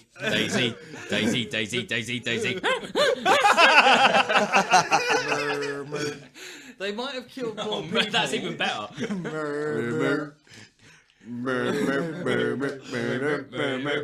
We may have just found we may have just found our ending theme tune. But no, they might be more dangerous in the one respect of they've caused more deaths. But 1-to-1, nose to nose. There's a difference between dangerous and the statistical numbers. Yeah, Like, I can Well, be around I mean, a cow for an extended period of time and not get eaten. I don't believe the same about Great White. I am quoting from QI, but I do believe that the most dangerous creature in Australia is a horse. Well, If you're going on, Yeah, attributable 'cause to be deaths. so we're fair- not going on statistics. I'm against statistics. You're 37% against How else statistics. do you quantify dangerous? Deaths, I think. No. Yeah. No, but it's not it's the deaths, risk it's- involved in being in the presence Yes, of them that's danger. as a one-on-one incident. I'm not talking Yeah. about the number of incidents that Elec- resolve. No, okay, in... fair enough. Electricity is dangerous, but we're around it all the time. Sorry, I just kicked the cable. Oh, is that what happened? I thought it was something else. Don't get your hopes Stop up. interfering with host number 1. Sorry. Can't help it. Ooh, I like my title. Can I ask, is it for cows more dangerous than a great white? Is that in an ocean environment? I think That's if just you in put, a. if you put a Most cow people die. in knee-high water Yeah, with a great white in there, right. great white's still going to win. Basically, I think of it as like you put the cow there and then you suspend the great white just above it and you let go. The great white wins every time. Yeah. Vice versa, great white's going to shag it off. Great white's more dangerous. Fuck you. I Greg. want to see a great white shrug. Oh shit! I just went whimsy. No, we can't do that. We can't do that. It's like, I'm so genuinely unimpressed with what's happening to me right now. I'm spontaneously evolving shoulders to demonstrate. Thing is, though, if a cow's dangerous, there's got to be cow hunters. So he's going to go like, "You know me. I earn a living catching cows. 12,000. That's my price. For that, I'll bring you the horns, the udders, the tail." That was a fucking great Jaws joke, and fuck the lot of you. Deep cut. I have no idea who Great George is. No, Jaws. Oh, great. Okay, fine. Yeah.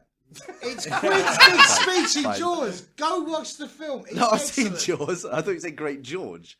I got. So is this some offshoot of a Curious George? I'm not hitherto encountered. I thought you were going to Basically- Brendan Fraser, George. No, George, but George. basically, Curious George and Great George, they're the same creature.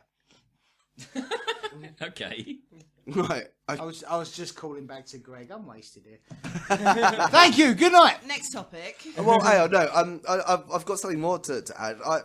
As stupid deaths go, I think every death attributable to Christian snake handling is pretty fucking retarded. Christian snake handling. Yeah, have you not heard? Have you not heard of the snake handling churches? No. Yes. The idea being. I sound like a person who's Are heard of you them. talking about beating the bishop?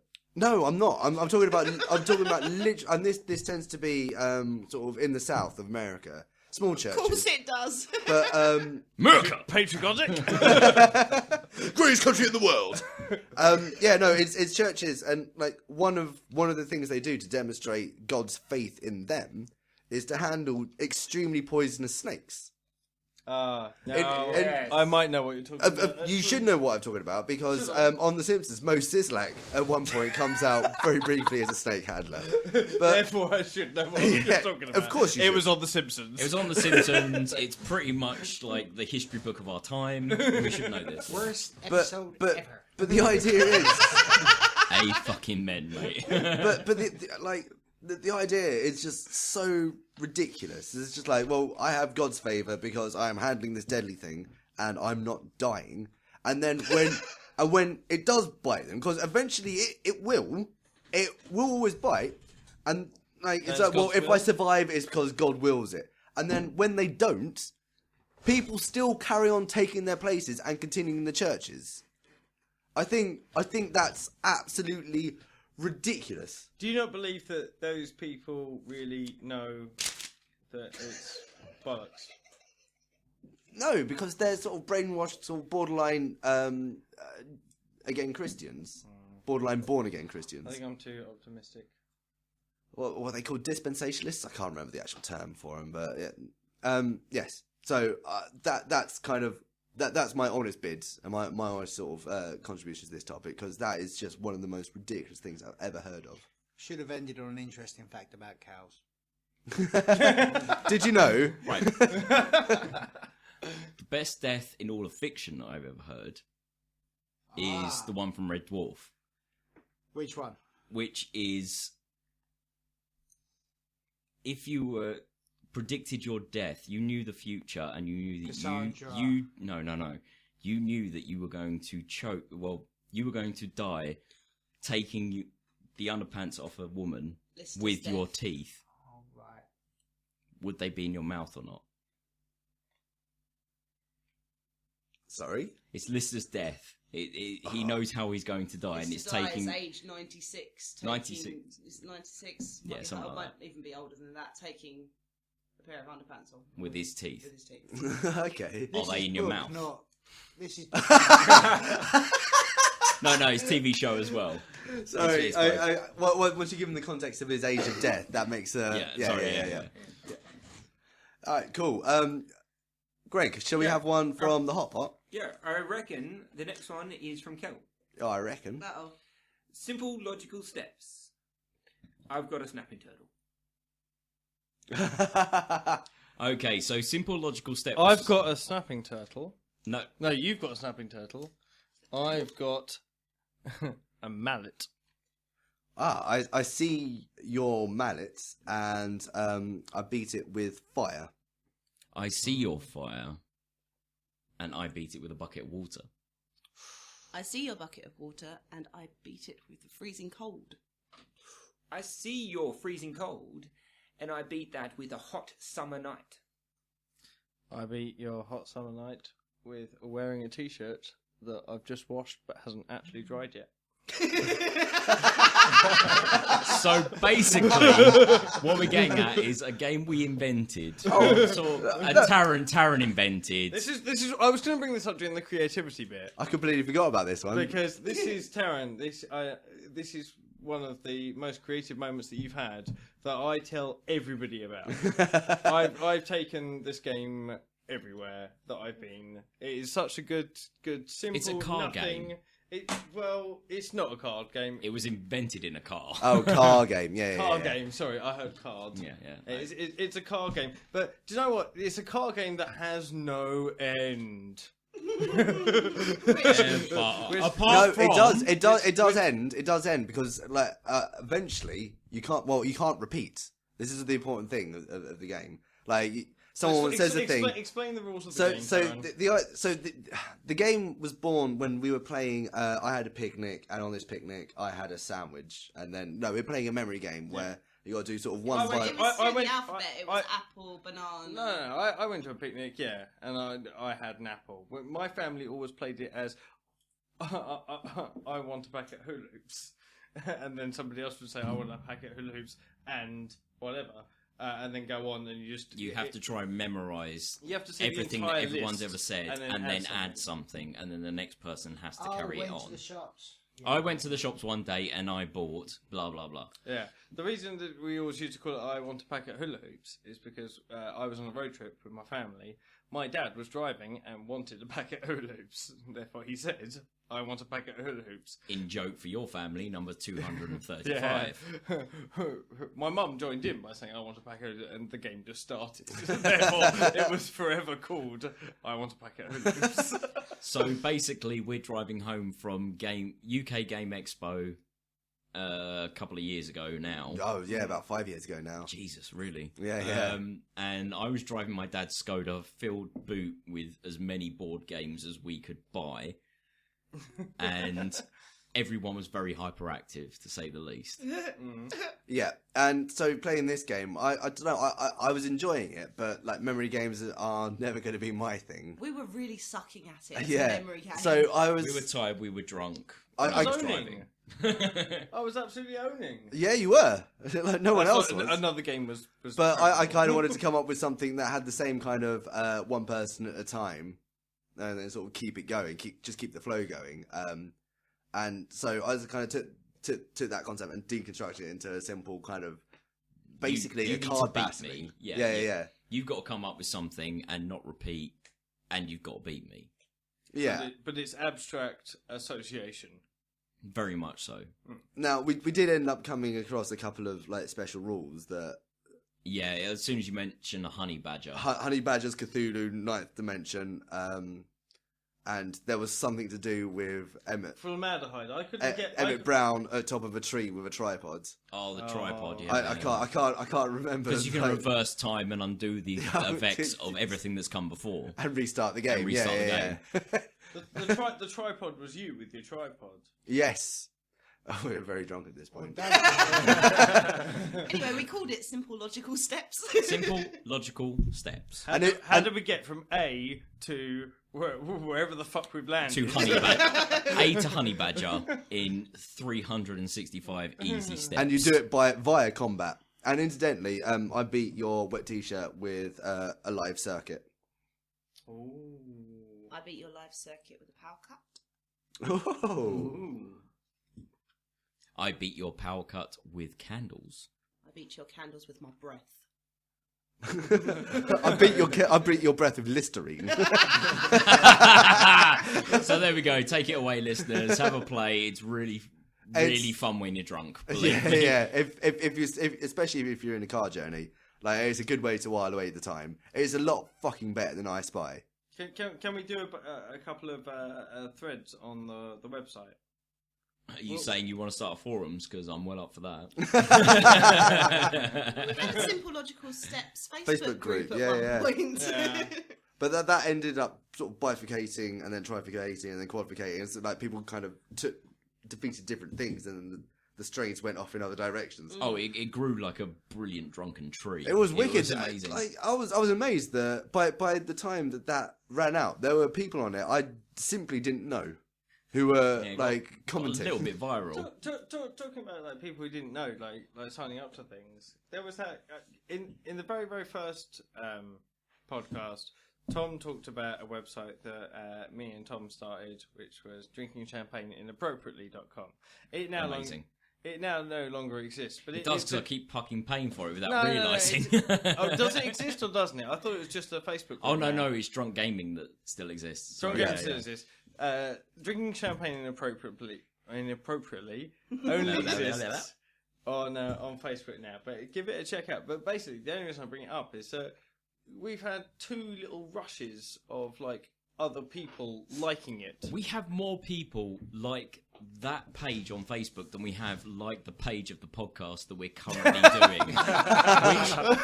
Which makes me happy and sad at the exact same time. Basically, it makes me think that we should combine the two, and we should go and Pot Topic podcast. Pot Topic podcast. I said that well, right? And, Our Pot Topic Pod Blob. Indeed, we should go and drink champagne inappropriately. Yeah. I'm well up for that. You up for this? Yeah, I mean that could be our video cast. Oh yes, absolutely happy about that. So I believe Andy, you've got one from Pol Pot for us. One from the community. It is one from the community. Who's it from? I'll read it as I can decipher it. Okay. Bic non Gayal. Righto. Big So gay owl. Big non-gay owl then. Big If that's gay my owl. handwriting Aren't we again, you're referring to struggling. him as That's small not owl? a G. That's not a G. Oh, sorry. It says big non-gay owl. Big non-gay owl. Of course it does. Is your glass Lies. half empty or half full? Mine's refillable. Yeah, right. Like all of us. Mine's half empty because I'm slightly drunk now. Yeah, do you want some more whiskey? Let's half fill it. I'm sorry, I know this is the complete bullshit answer, but I've always felt this question comes down to what's in the glass. Yeah, that's Definitely. God, yeah. If it's Scotch, it's never full enough. No, true. True. I'm always striving for the next pour. If it's platinum, I don't care. I suddenly have some platinum. I don't know. Give me a glass of mercury to drink. I'm good. For a little while until you go completely batshit crazy. That's well full, no matter how empty it gets.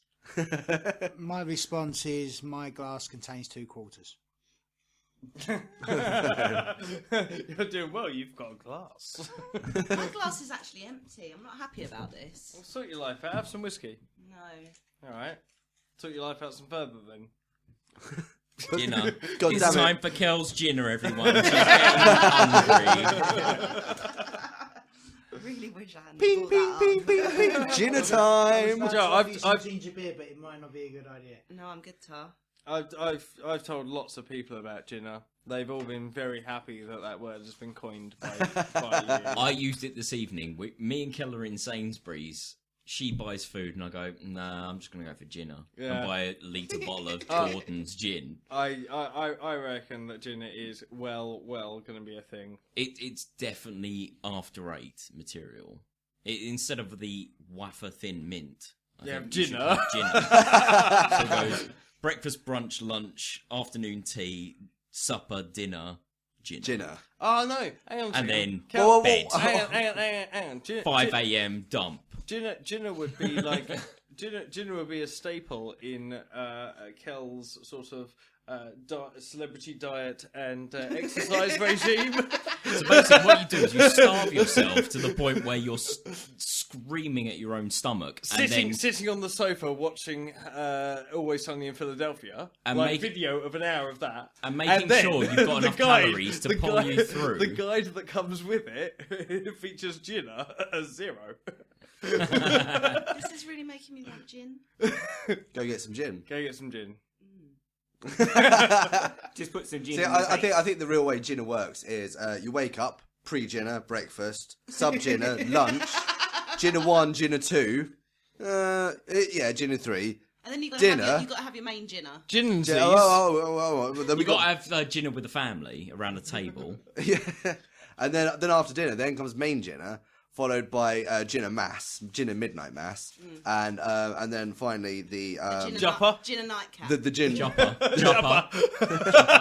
the Ginner Nightcap, also known as Ginner Side. Well, no, actually that's No, Ginner. genocide That's is gin the and most cider. Genocide. perfect drink to drink in the Electric Ballroom in Camden. It's the only drink to drink. So, long story short, every time we go to the Electric Ballroom in Camden for a rock night, we drink a pint of gin with No. a double shot of... No. a pint of cider with a double shot of gin poured into it. It tastes Amazing. amazing. Yeah. Go out there and try it, listeners. It's Genocide. absolutely lovely, and it's called a genocide for a good reason. You have Yeah. 3 of those, you are obliterated. I always feel completely fine until that point where I don't remember the evening anymore. It's that no, for me, it's the point where you need to leave the club and you need to get your coat and you can't remember where your limbs are.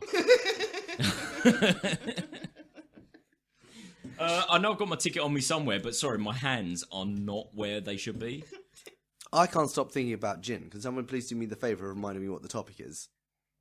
Well, I can give you some gin. No. What's the topic? Big Non-Gay Out asked about something. Is your glass Greg? half empty or half full? Oh, Oh yeah. Oh, okay. Yeah, so in response to is the glass half empty or half full? Ginner. it depends when you ask, but whenever you ask, it's always on a downward gradient. It depends if it's the second or the third day of the party. Yeah, are we talking over a time span or like a single point? Because a single point, the median would be drunk. If it's the tiki cup, the answer is more tiki. The answer for tiki is it better not be fucking empty. It didn't get empty. It never. No. Even after Tiki Fest, there was still tiki left over. Granted, largely to replace with half a bottle of wine and a generous measure of gin. If you don't know what we're talking about, if this is your first podcast and this is very confusing, listen back to probably the last podcast. It was the last podcast we were talking where about. we spoke about Tiki our Fest. tiki cocktail. Dear God, that was absolutely obliterative. Carnage. So much tiki. Carnage. Oh, good. So thank you, Big Al. Yeah, absolutely. I think basically what we're saying is we're alcoholics, so fuck you. Oh. And Andy, would you care to furnish us with something from the hot pot? Didn't Andy pull Big out? Absolutely. No, that was Greg. keep up. No, Greg pulled simple I logical thought Andy steps. Yes. struggled reading it. Andy pulled Oh. Big Al. So Yeah, that's I absolutely pulled Greg Al. But I was going to fucking steal it and have another one. Well, You've no. jumped over it now, so It's never mind. okay. So putting one from the Hot Pots, One from us. and let's see. Well, dear Lord. Okay, That's cool. a big bit of paper, dude. We've got one from Diola. I hope it's got one word Hello, on it. Diola. Wish you were here, babe. Public enemy number 1. What planet would you like to visit? This not being affected by our bodies, i.e. you would be fine going to planets with immense heat and pressure, or no air. ETC. I'm Diola. no. I have to say first. I want to go to Uranus. Damn it! We were all thinking it, and Kel won the competition. I don't know, there was that planet they discovered recently that is actually just a massive diamond. Ooh. No, It's- is it a planet? I thought. Or is it that Kim was Kardashian? No, that's an asteroid belt. That's not a planet. It's No, a no, no, celestial no. body. It's I believe it's one of those rogue planets that's kind of floating outside of. Rogue planet. Yeah, like, they It's a think planet just that a- doesn't play by the rules. I have to say, I just want to be a rebel on Hoth. Ooh. I was going to say I want to be a Oh, pilot, okay. tying up an AT-AT, destroying that bitch. I would say Bespin. Because Bespin. Bespin's pretty if you're cool. a pilot, just tearing it through gas clouds. Yeah. Hang on a second. Wasn't there a if you're going to go Hoth, let's go Next Generation. Okay. Was there clearly not in both Next Generation and in Deep Space Nine? no. Hoth is Star Wars. No, Hoth is. Yeah, he's Right, talking okay. Star Trek Sorry, now, yeah. Star Trek. Next Okay, Gen, fine. sorry. In Next Gen, wasn't there both a planet that featured in Next Gen and in Deep Space Nine that was called the Pleasure Planet? Oh, Yes. Rigel 4. Yeah. Right. I think it Rigel might have There you also go. featured in the first. I want to go Nerds. to Rigel 4. Rigel 4 sounds pretty boss. I love the fact that we're so fucking nerdy. Someone referenced Star Wars, someone referenced Star Trek, and someone knows the planet from 2 episodes. Boom! Motherfucker, headshot. Wolf got well upset that episode Why? because Julian, or in Deep Space Nine, Julian and his girlfriend went to the Rigel 4, the Pleasure Planet, and they didn't tell Wolf. They were broken up. They didn't tell Wolf that they were breaking up and they were having one last weekend together whilst going off and like sampling the Fucking rest. everyone else. And Wolf got really upset seeing them cheat on each other the entire episode. There's another Fuck. episode where Right, Wolf just Van looks upset. We need to move it away from nerdgasm right now. I don't know.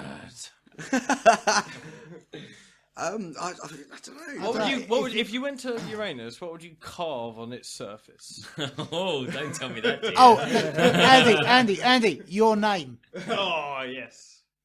Well, if you could carve, unfortunately, it's a gas giant, isn't it? Unfortunately. Uranus. Yeah. Isn't it always? Yeah. It is a massive gas The giant. amount of veggies he eats. Yeah, definitely. I'm thinking So about it's it. definitely a gas Hang on a giant. second. You can planes, crop dusters make fucking words in the sky.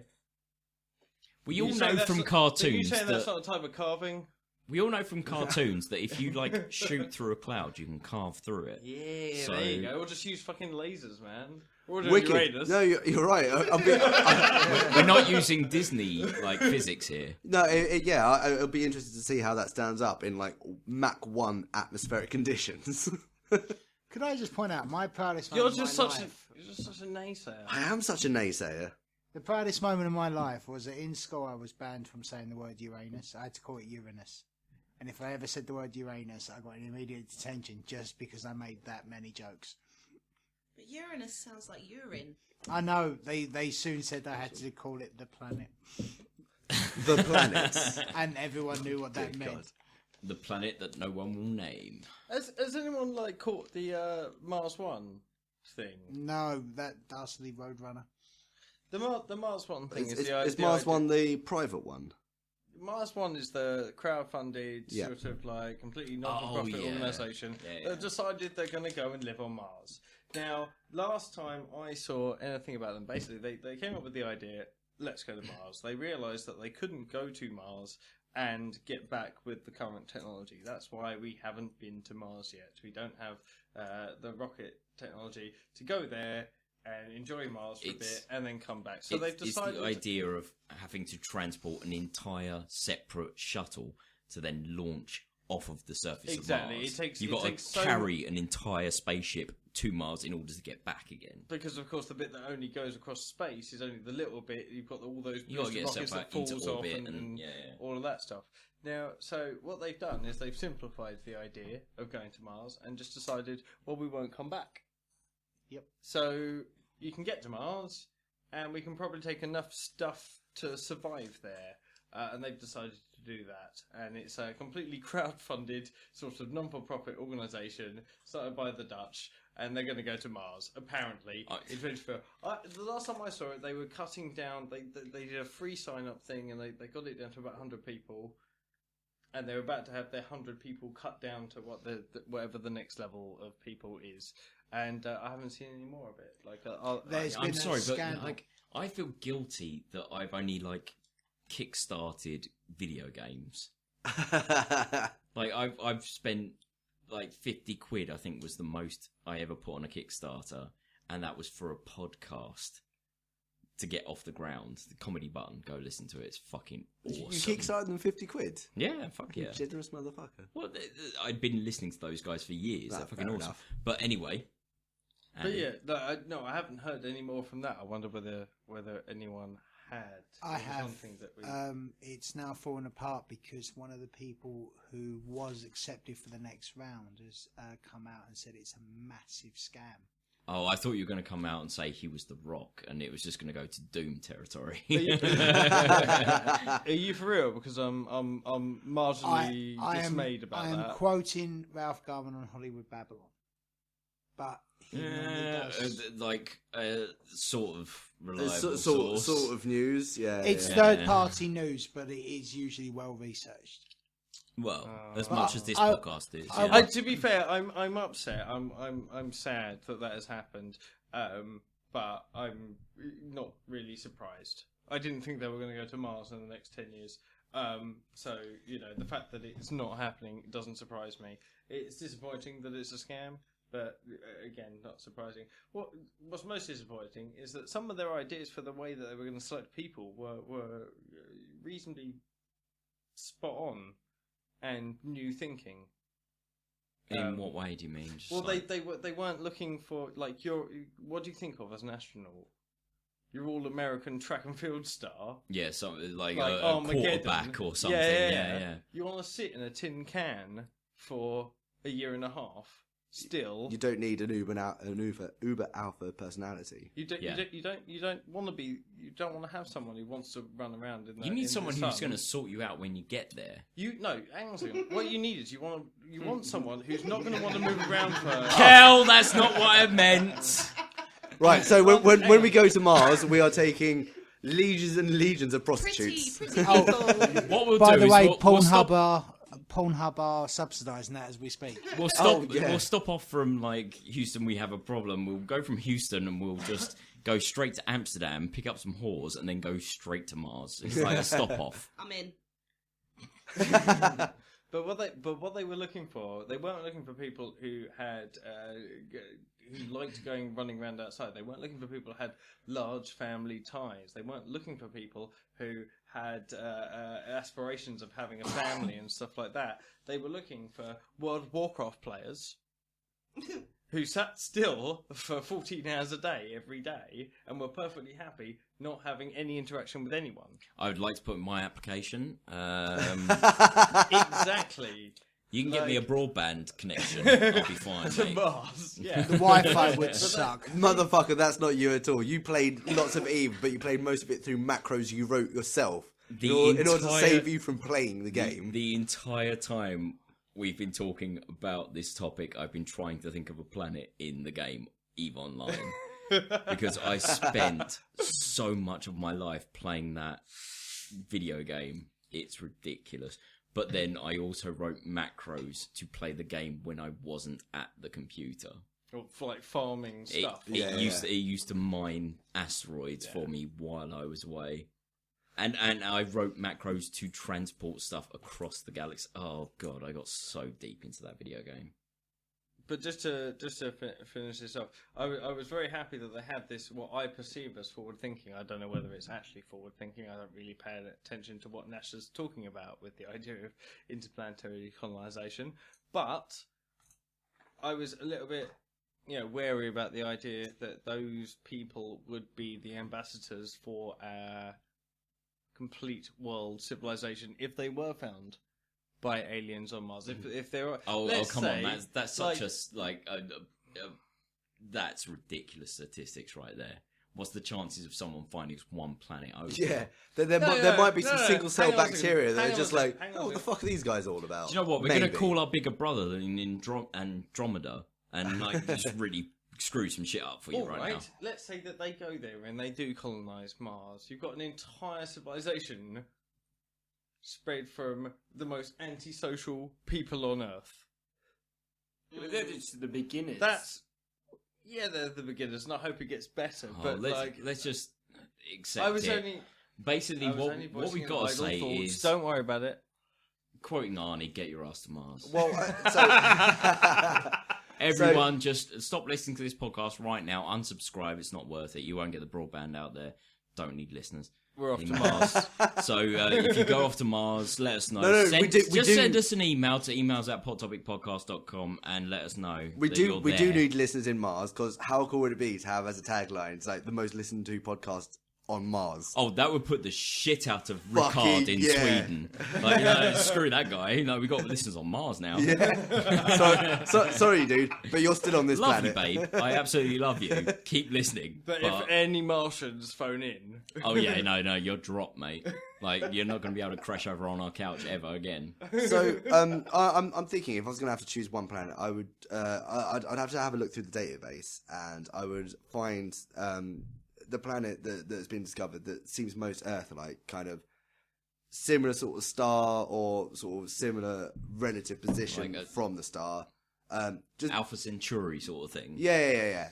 Absolutely. Get there, get to the planet, have a look around, see what's going on. Go, that's what this planet looks like. Maybe find life, maybe not. But the idea would be that I would... You'd fuck everything. Almost. What,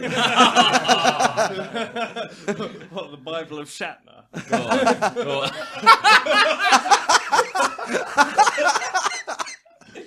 It's green, it's got pussy lips, let's fuck it. The Karma Shatner. No, I mean, like, if I was going to do this, I'd like to be, like, it'd have to be done in absolute secret, so that only I knew about it. I'd just be able to appear there. I would come on something and then come back to Earth. So that when we did one day get there and start looking around for DNA...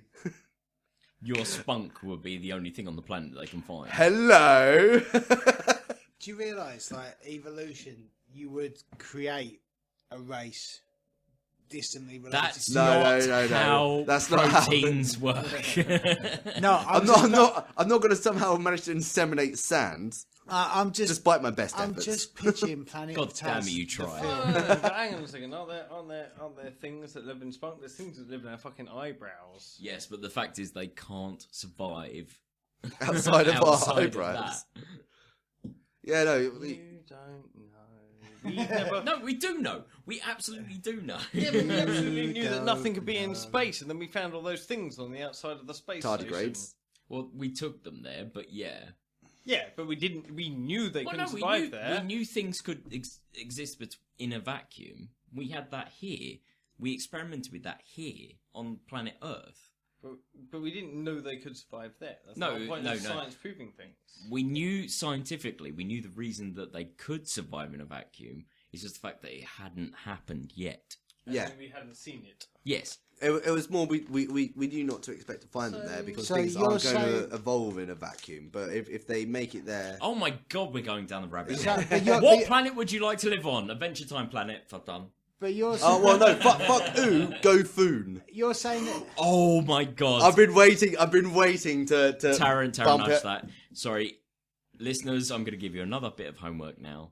Go and listen to Hello from the Magic Tavern. Hello from the Magic Tavern. It's an amazing podcast out of Chicago. Oh my god, it's amazing. It's I don't know, like it's the story of a man, Arnie, who fell through a portal behind a Burger King and ended up in a magical D&D world called Food, where wizards and magic exist, and he can just get a Wi-Fi signal through the portal that he fell through from the Burger King. So to set up a podcast and send it out. It is incredible. It gets so fucking meta. Yeah, it does. Is unbelievable. So don't spoil that. Just listen to it. It happens in episode 10, I believe. But just listen to them all. They're wonderful. The most beautiful podcast I've listened to in a long time. It's all whimsy, right? Yeah. Absolutely. Like they tell stories about this magical world where one of the hosts of the podcast is a shapeshifter, but he can only change shape if he mates with a different species. He's currently a badger. He's now a badger. Yeah. He has been a little tiny horse that's only 2 inches high with 2 buttholes. He was also for a night. He was a scorpion. He was a vampire for an hour. Then he was a scorpion again. Yeah, he was back to a scorpion. Yeah. It's amazing. Like, fuck this podcast off. Just go listen to that. So many questions about that sentence. Then listen to the podcast. I clearly need to. Me and Taz would definitely go live on Foon. Yep. Oh, I've got to say, like, if it was any planet I could live on, it's got to be your mum. Your mum? Your mum? Your mum. She's so bad. Your mum, on your face. Yeah. I want to live on the planet of your face.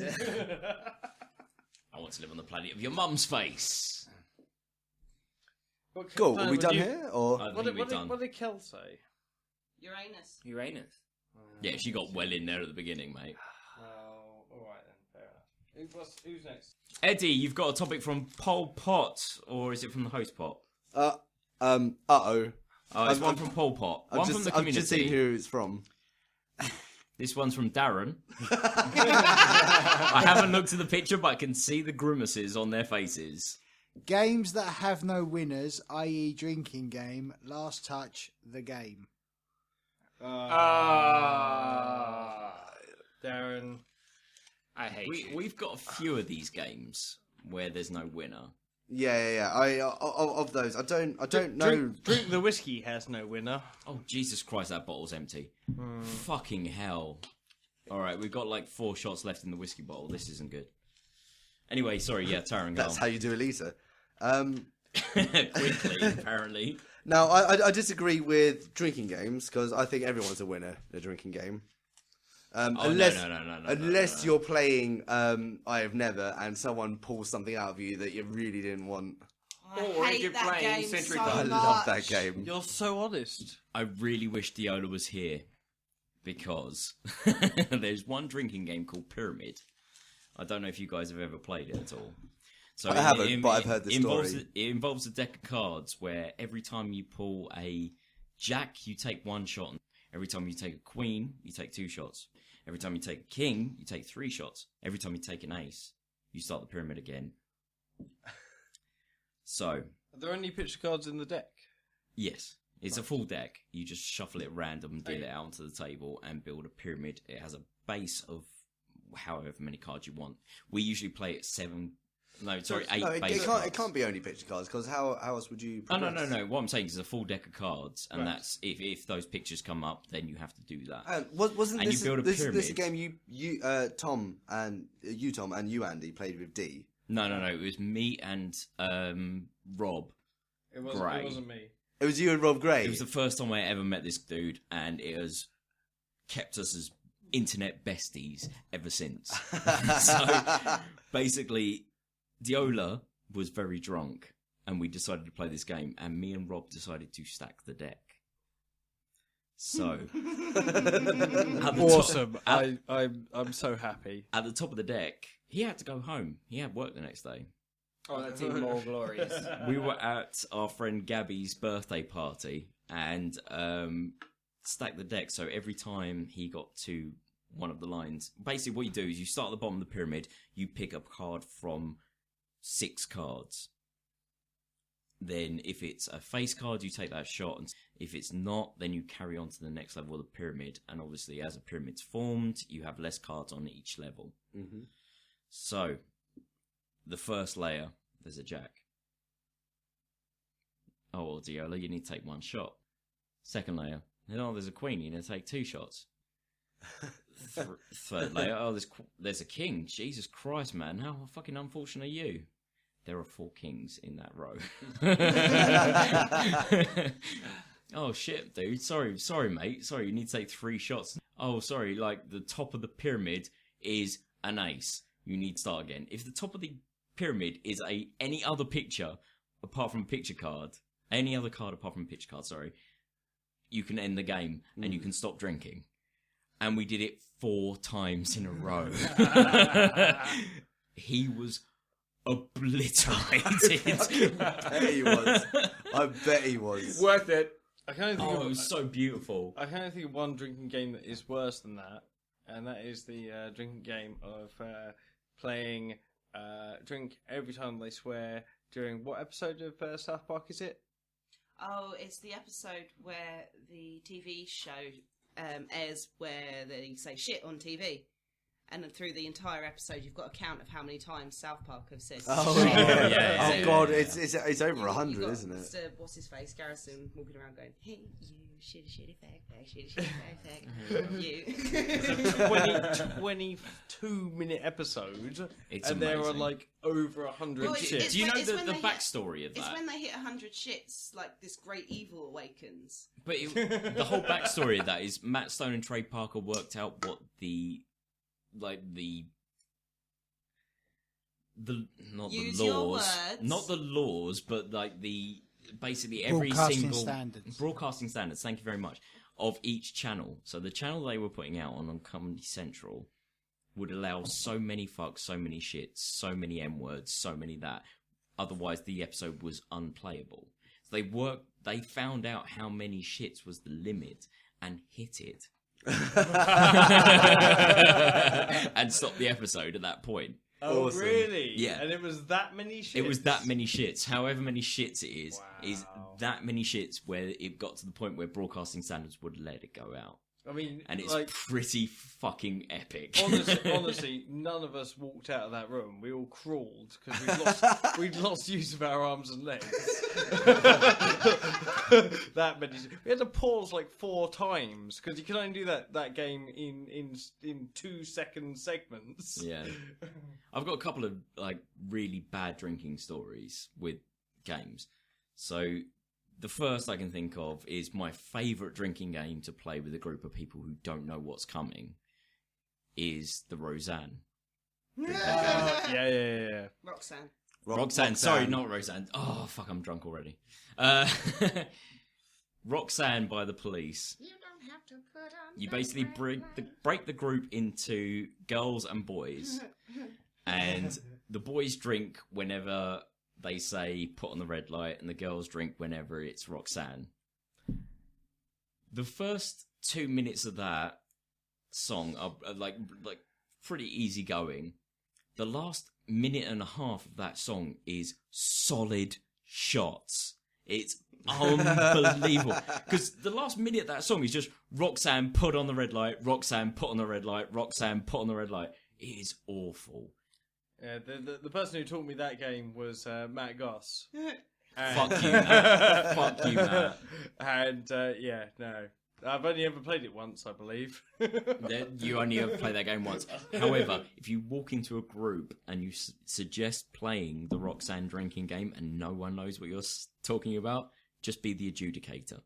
Yeah. You make sure the rules are being abided by and you play it up. Say, no, like, I need to make sure that everyone is doing exactly what they need to at the time they need to. I'm going to keep watch, okay? I'll down a pint, whatever. That's fine. I'll down a pint right now. You guys play. I'll be worse off, I believe you. Like, completely believe me. They're fucked. Me and my friends used to play Drink Along with Dallas. Oh, God, the slap damn. and the... We still need to play. We still need to play Drink Along with Archer. Yeah. That'll be an interesting one. What's the rules for that? Go on, explain. Well, like anytime, like you'll watch like a season of Archer, and anytime someone drinks, you drink, and like Archer and Mallory in particular drink constantly. The trick with that one is to assign people characters, so they only drink when that character drinks. Oh, that's too personal. That's No, yeah. it's yeah. funny. Whoever gets Cyril is off the hook except for like 6 episodes. Yeah. Shut up, Pam. So my favourite moments during drinking games, actually, they both come from my very brief stint at university. That half a week you were there? Yeah? A month, thank you. A month. I did 3 years of that shit and didn't get anything out of it. You did half a month and realised, university's bollocks. Well, no, I did a month, pulled out, and left with no debt. Oh, fuck you. Time well spent, Tom. But no, these stories. The halls were basically like a big concrete flat, and we were on floor 4, and somehow in the first couple of weeks we established ourselves as the drinking floor. Everyone would come to us. That's not what you want to be at university. Everyone came to us and sort of did the pre-drinks there, and then we all went out. And the first one I really enjoyed was we were playing. I can't remember if it was Kings or Ring of Fire. Oh my god, Ring of Fire! That's my second. That was my second story. Was But Ring of Fire. in the version we were playing, if you drew a 7, I think it was, you got to invent a rule. And I drew a 7 about a quarter of the way into the game, and I came up with the rule that everyone needs to start and finish their sentences with the word hippopotamus, or they had to drink. Oh, Jesus. And so you just got about an hour and a half of people just talking. It's like, hippopotamus, blah blah blah blah blah blah blah blah, hippopotamus, or hippopotamus, I've drawn a 5. Well, what that means is blah blah blah hippopotamus, blah blah blah blah blah blah hippopotamus, and it was fucking glorious. It was absolutely glorious because of all the rules, people stuck to that one like fairly well. Not people got caught out in the drinking, and it just lent to just the ridiculous of all. My first favourite was I think a couple of days after we were playing I Have Never in the kitchen, and this was the one where we got more people down than at any other point. To the point, like, it started off with like say maybe 8 of us playing around a table, and then people kept turning up, so the table kept moving out.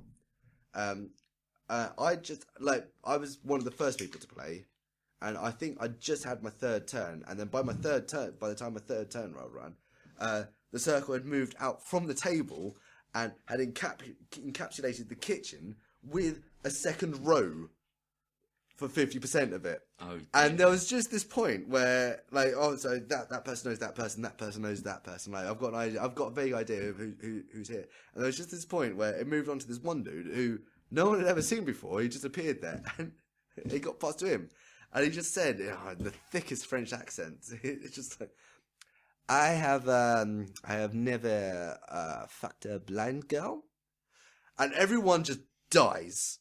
Because it just came completely out of nowhere. And just like, where's this French person going? Everyone's just on the floor.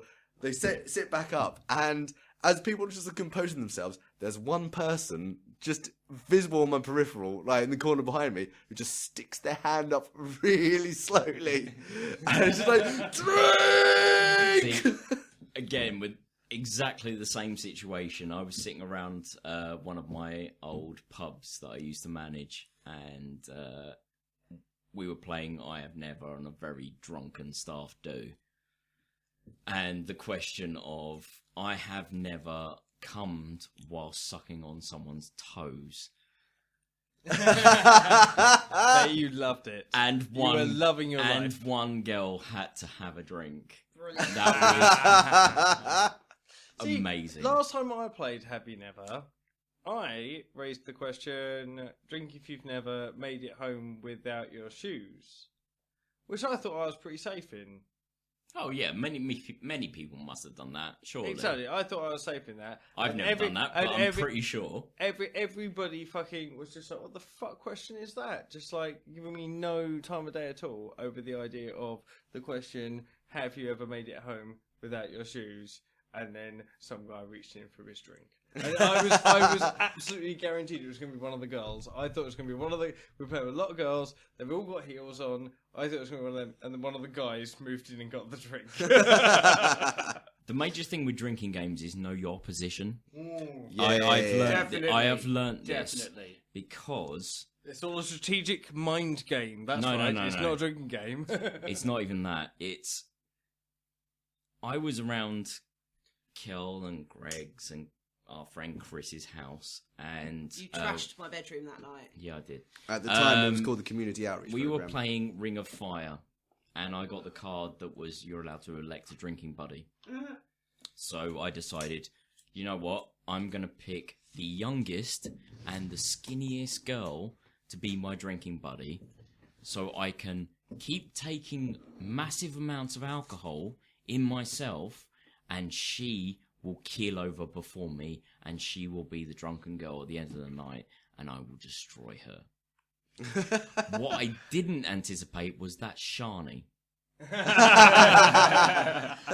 Our friend Shani is ridiculously thin, ridiculously lovely, and ridiculously able to put away alcohol. She does not fall down, damn No, her. she does No, not. I learned that to my fucking mistake because I was the person who had to be in the toilet with the door unlocked, moving from the toilet to the bathroom every time someone needed to come in and take a piss. I think That was the night that you broke my I scales. slept on the bathroom floor that night because I couldn't move. I got up the following day to go to She work killed me. and found a lot of red sick in my bathtub, which I had to clean out before I had a I shower am and very went sorry, to work. Kel. I- Do you know what? just I've never stand in it. apologised for that, Kel.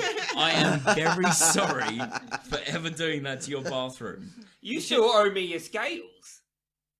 I owe scales? Yeah, you broke my scales that night. You passed out, used my scales as a pillow, and then broke trying to get up.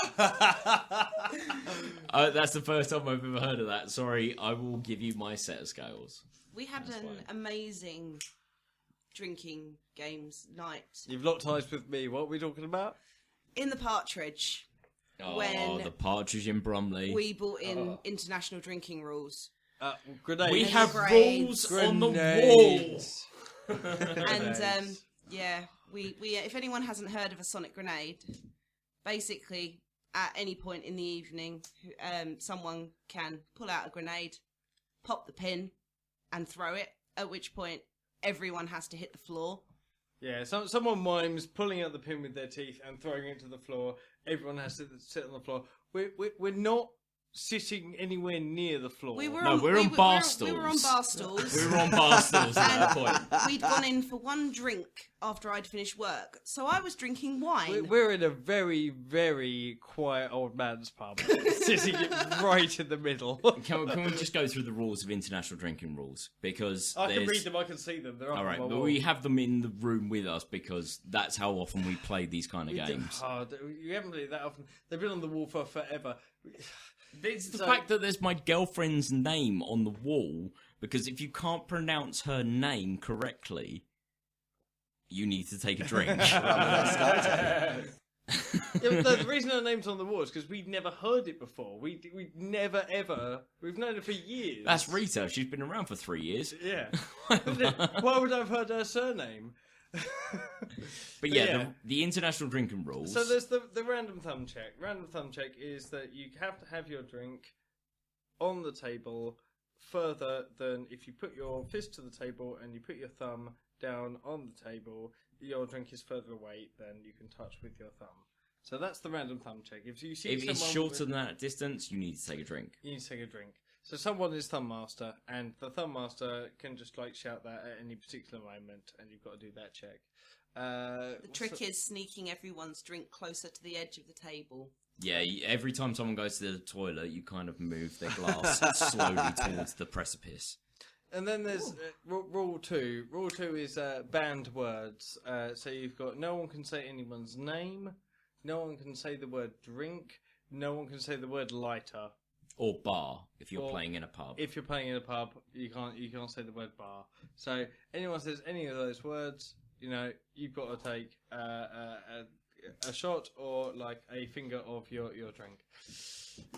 No pointing, so you can't use your fingers to point at anyone. Sonic grenade we've already been through. Thumb master. There's the random thumb check, and then there's thumb master. Sorry, I have actually got this wrong. Yeah, you're right. Random thumb check is sort of like as I described. Thumb master is someone who is the thumb master puts their thumb on the table, but doesn't say, and then people notice, and they put their thumb on the table. The last person who doesn't, they are the person who has to drink. Left hand only. You can only drink with your left hand. Absolutely, unless you're left-handed, in which case it's the rules reversed.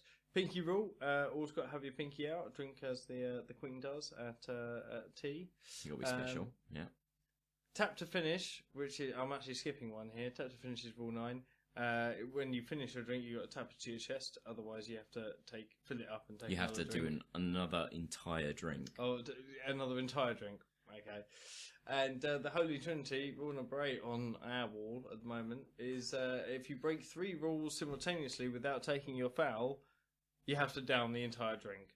And these rules just go on forever. Yeah. Everyone gets far too drunk, far too quickly. I'm sure it's lovely to play. Do you know what? I'm pretty sure that if you're listening to this podcast, you've heard of international drinking rules before, because you're a wreckhead like the rest of us. Well, Tom, let's play international drinking rules. Sound? No. Come on. Like the second you start doing that, you need to start at the point where you're going to be partying for the weekend, because that's 3 days of absolute pain. It's not 3 days of absolute pain. That's 4 hours of pain. Everyone's too drunk and has to go home and go to bed. That ain't a session drinking game. So, thank you, Daz. I hope we've covered all of the drinking games that you can think of. No, there's still Century covered. Oh, Century shit, Club, man. The Century. Where you have to take a shot of whatever for every minute in the hour. No, a shot of beer every 2 minutes for a... It's every minute. It's every minute. It's every minute. Yeah, to be fair, nobody wins at Century. Century's No. horrible. I have completed the entire Century before. Australia! Yeah, I bet in the long run you didn't win though, did you? No, I woke up in a hedge the next day. Good man. Good man. Still worth it. Century is unbelievably hard. When you hear the concept of it and you're ignorant and innocent, then it's easy drinking. Like, you can take a shot of beer every minute. No, you fucking can't. It's so fucking hard. You can actually download a little app or a little game console that does it, and it gives you little tunes every time that a new Century Club comes Don't up. tell me that. Now, to go back to the original question, which was games that have no winners, there was a middle game, Last Touch, that I don't know the rules to. There was a third one that I don't know if anyone picked up on. Go on. The game. Yeah, I know. We all Oh, get fuck you! Fuck you! You fucking cunt! Me and Greg got that at the beginning. I can't Yeah, I was believe you just didn't. I just lost the game. You need to be... Listeners... You need to be sorry. No, I did. Please, fuck it, yeah, we put please, this on the listeners. please keep listening to this episode. Please keep downloading it. Please don't leave us. But okay, so the idea of the game is you are winning. That's the first time in like 5 fucking months that I've heard that. The idea of the game is you're not winning. You are not losing while you don't remember that you're playing the game. The second you remember you're playing the game, you lose. And you need to announce that you just lost. Now, Someone text Yola. Someone text Yola right fucking now. On it. and Beth. Now, Tom, at one point you printed T-shirts that said "I just lost." Did. I decided it would be a good idea because it was funny to print T-shirts that across the chest said "I just lost," and it has come back to haunt me because people have made that their Facebook profile picture. They've made copious appearances to parties wearing the "I just lost" T-shirt. If you're tired, there's a large T-shirt somewhere. Oh, darling, you're feeling a bit knackered. Oh, go on. I've got this T-shirt for you. Get in your comfies, darling. Jogging bottoms and a T-shirt. You'll feel better. Yeah. I just lost T-shirt. I had to wear that to your sister's wedding anniversary, because I was too hungover. And someone had to bring me clothes, and that was one of the people that you'd made that T-shirt for. So I made it for like 8 of our friends, and it has haunted me ever since. So have you guys ever heard the legends? Like I'm sure I've heard one of them, but I'm sure there are multiple. Like the legends of how the game was created. No, I don't. I've never heard that actually. Now I read this. I actually read this in a national newspaper. It was like in one of the little sidebar things. I can't remember which one it is. I don't think it was the Metro. But I've got a feeling it was something I picked up on a train one time, and they reported the story in such a way that suggested that the game was created by a group of theatre technicians on their way home from kind of this job late at night, and they'd missed their train, and there was a long time to the next train, and someone just came up with the idea then, and they spread it from there. Now, I quite like the idea that maybe it was created by some of the motherfuckers that appear in my industry. Okay. But It makes a lot of sense. It does. It does. That's exactly the sort of arsehole thing that a techie would do. So after it clearly taken off and been quite big for quite some time, did you see the campaign that went out to make everyone in the world lose the game by the 10th of the 10th of the 10th? No. There were billboards in London that said the game with no other reason for the idea of making everyone aware of the game, and therefore they had lost it by October 10th, 2010. There was a massive push for the game. That was like the game's biggest year. Now, going back to patriotism, like that kind of makes me proud. Yeah. The game has become so widespread that in this tiny little town called Melton Mowbray, we found in the corner of this little pub a little chalkboard, and in the corner of that little chalkboard was written the game. I know who wrote it. Tobias wrote it. Oh, that doesn't count. No, then. it's was a a good friend. 2 years ago. It's a friend of a friend who wrote it. This was before Tobias was on the screen. This was 2 years ago. You do realise he existed more than 2 years ago, right? Of course, but he wasn't part of the. No, he didn't. Like Darren and Sophie clearly willed him completely into existence just to fill the gaps. Cool. Tom. Wait. Yes. Gaps. I believe it's yours from the hot pot. Okay, we're pretty much coming on 2 hours. Do we want to do another one? Yeah, let's finish off with one. Absolutely. We Okay. always want to do another one. So one from the host then. Let's see what we got. It's a very tightly bound one. It's one from me. Were you drunk? Shit. You What were is drunk. it? It's one I wrote tonight. Okay. Podcast origin story. Okay, I mean, let's talk this very briefly. Now, I've got a feeling like you didn't do the intro like fully and sort of explain what this podcast is. Shit. Every fucking time. But yeah, just to those who may have listened to the first time and are still somewhat confused, we've basically got 2 pots. We got a pot full of topics that the hosts have kind of come up with and stuck in a pot, and then we got pots from our community, which we call the poll pot. And like the way, so I don't know, the origins of this kind of goes like years back. You and me were always talking about doing a podcast. Well, you and me have always listened to podcasts. Yeah, like, yeah. I started listening to podcasts in university when I was like 18, and I still listen to the guys that I've been listening to ever since then. Yeah, absolutely. But me and Taran started living together, and we started painting Warhammer figures whilst listening to a podcast called Warhammer. What was it? It was just 40k radio. 40k radio, yeah. And the other one was the D6 D6 generation. Yeah, There we go. So at one point, Taz turns to me and goes, "This would be fucking cool to do a podcast." And I went, "Yeah, you know what?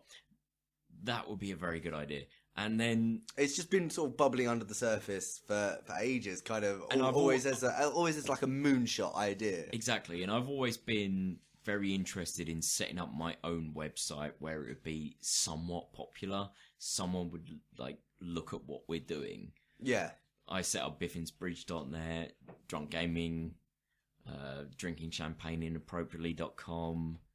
I had another one as well. I can't even fucking remember now. But yeah, we were sitting around one night, and this is the reason why we drink whiskey every night. Well, because like the whole thing is like you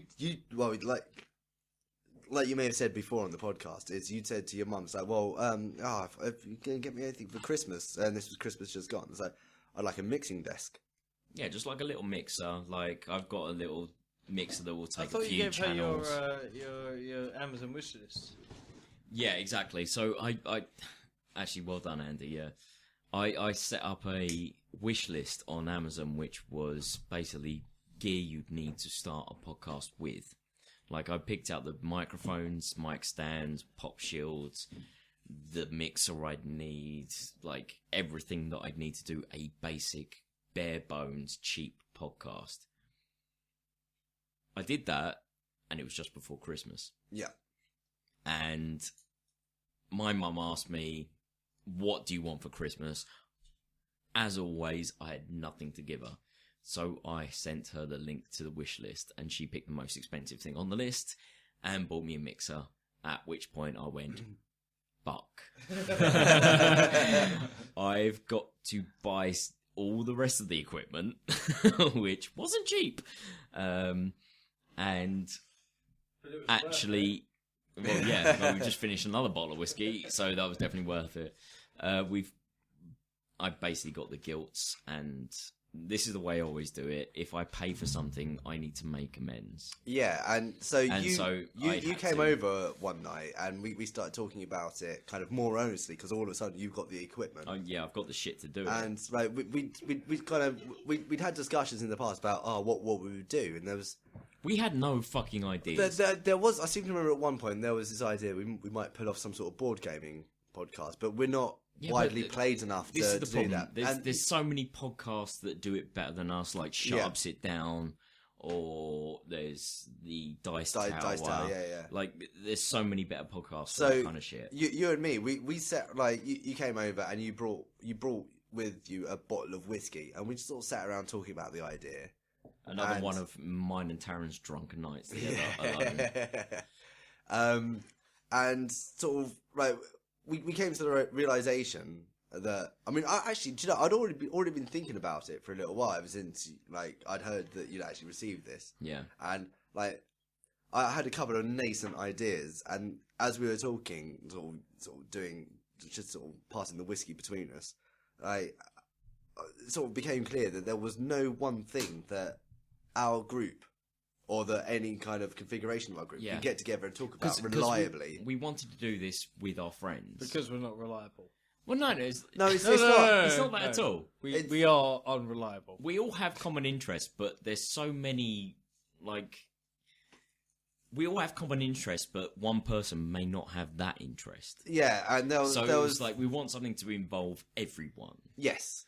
So what better than to have a podcast where there is no fucking reason for it. That was my idea. Yeah, you were brilliant. I sort of pulled it out and said, well, like, how about we just put topics in a pot and then put them out at random? At which point, I think hot topic, pot topic. You get the name, you pull the name right out of the air. It's like, fucking hot topic yes, mate. Podcast. All right. So let's fucking do that. So kind of that explains, like, the format and also why the whiskey. And because we were drinking the bottle of whiskey. And also explains our iTunes album art, because that is actually a rip-off, photoshopped rip-off of Hot Topic's logo. Don't know if any of you guys around the table would notice that, but yes. Only from South Park. There we go. Now, what was interesting is after we came up with this the most loosest of formats ever, we started talking about, like, well, like, where do we hold the domain? Yeah, where did we start? And there were three. There were three solid competitors. Now, obviously, we went with with pottopicpodcast.com. Yeah. And this is because eventually... Oh, Jesus, I forgot about this. Yeah. Eventually, you set up a group. You set up the group that is the group today. Yeah. The WhatsApp group where we kind of sort of discuss and organise this and also bollock around. And you sort of put out, so, well, here are the three suggestions. Because you're never on WhatsApp. I am now. Okay. Get with the times. About time. Now, I've always been really disappointed in this. I think in the long run, probably, the way things went are probably for the best. But I came up with two domain names. You came up with two beautiful domain contenders. names.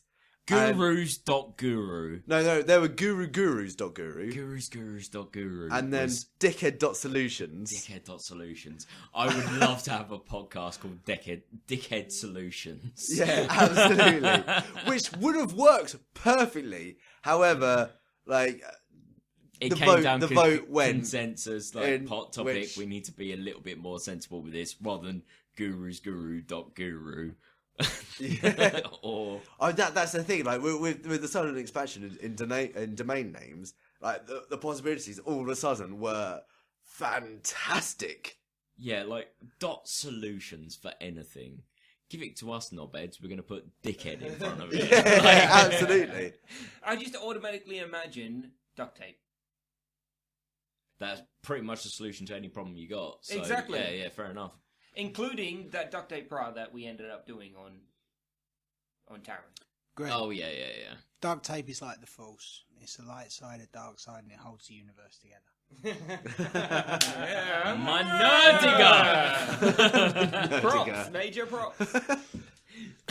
So yeah, I don't know. That's kind of. I suppose that's kind of the. That was a origin of the lovely podcast. night. That was a very good night. I don't know. It's ultimately it's caused a lot of really kind of. Am I just kidding myself? We all fucking enjoy sitting around and talking bollocks. I've hated every moment of your presence, every second, every minute, every hour. That's what our friendship is based on. Is just pure malicious hate. The only thing that keeps us together is the whiskey. That and the cables that are connected to the whiskey. But I mean, it's one of those things. While this isn't the biggest podcast, and it's probably not ever going to be the biggest podcast, it's something supremely enjoyable, and it's something really nice to share with you guys who listen at home. It's nice that people will listen. On which topic? Going back to the last issue, I now know who Captain Sickbeard is. Oh, go on. Sorry, go on. I actually told the story about him. Oh, so it was the dude Dom. who turned up. Yeah, it is Dom. It was Sickbeard. I knew that listening back to the edit. It's same so here. obviously him. Listening back to that, it's oh god, what a fucking moron! I was talking about it exactly then, and then I went, no. I knew Dom, that was going to thank be you. the case. Dom, thank you awesome. for listening, Thanks for and also thank you for suggesting the podcast to other people, because I was working with his soon-to-be brother-in-law Tim today, and I was talking about the podcast. He said, "Oh, I've heard good things about it." At that point, it all clicked. Yeah. So, dude, thank you. More questions. And also, thank you very much for everyone for listening. Yeah, absolutely. We are here to enjoy ourselves and talk bullshit into microphones, and it's very, very fucking fun. But the fact there's actually people who listen is kind of cool. Yeah, absolutely. So thank you for that. Share it with a friend, and let's make this thing bigger. Well, that seems like a reasonable place to end, Tom. I completely agree while I pull up my list of sign-out notes. So, can someone give me some music? Well, I think we've already come up with it, haven't we? Now, we've already done a moo thing before, but that was like James Bond theme mood, and that was very drunk, and it worked very well. But this time, there's context. It's the danger of cows. Definitely. Wait, so, cows doing Danger Zone. Oh!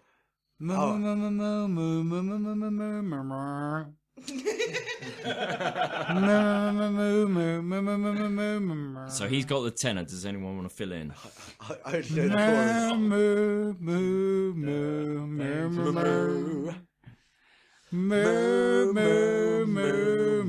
chorus. Make sure you share and tell a friend about this podcast.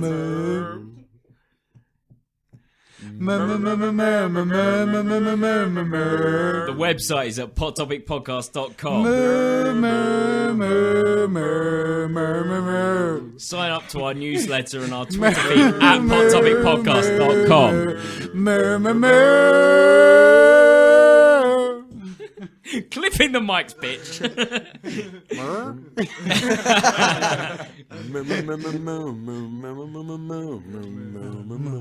Why not like our page on Facebook? Pot Topic Podcast, just search it. On Tumblr, Pot Topic Podcast. Again, just search it. Instagram community pictures. Hashtag Pot Topic Podcast. Go to our website and view the pictures that come up recently.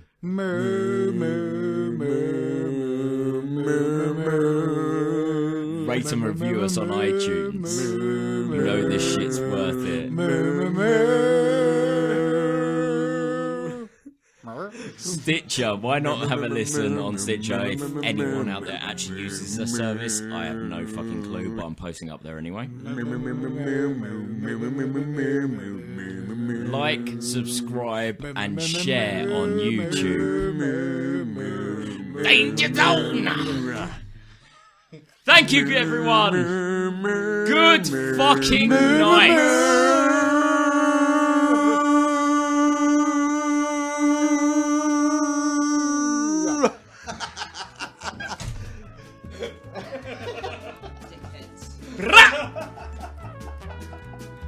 That was possibly the worst episode we've ever.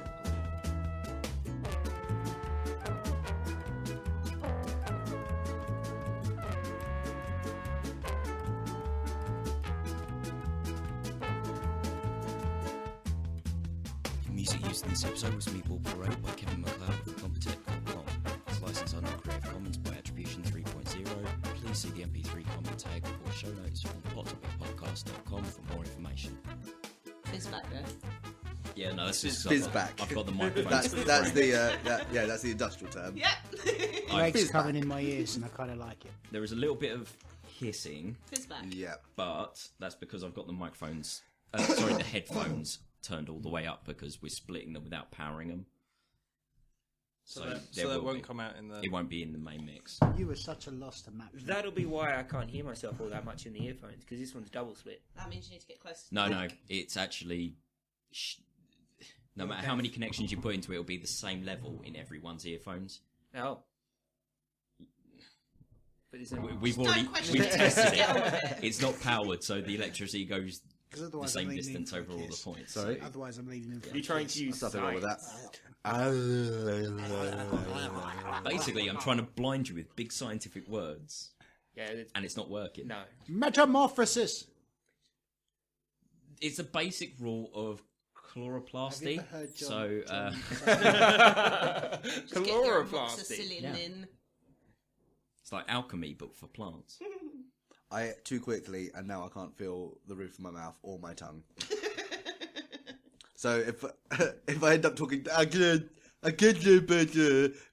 blame that. Yeah, blame that, not the whiskey. I won't lie, you Guinnesses sound like as Jar Jar well. Binks when he puts his tongue in. Also, I've had a Oh. massive speech failure today already on the cab over here with Kivy, where I just kept saying beef pea, PB, BPP. Yeah, no. What were you trying to describe?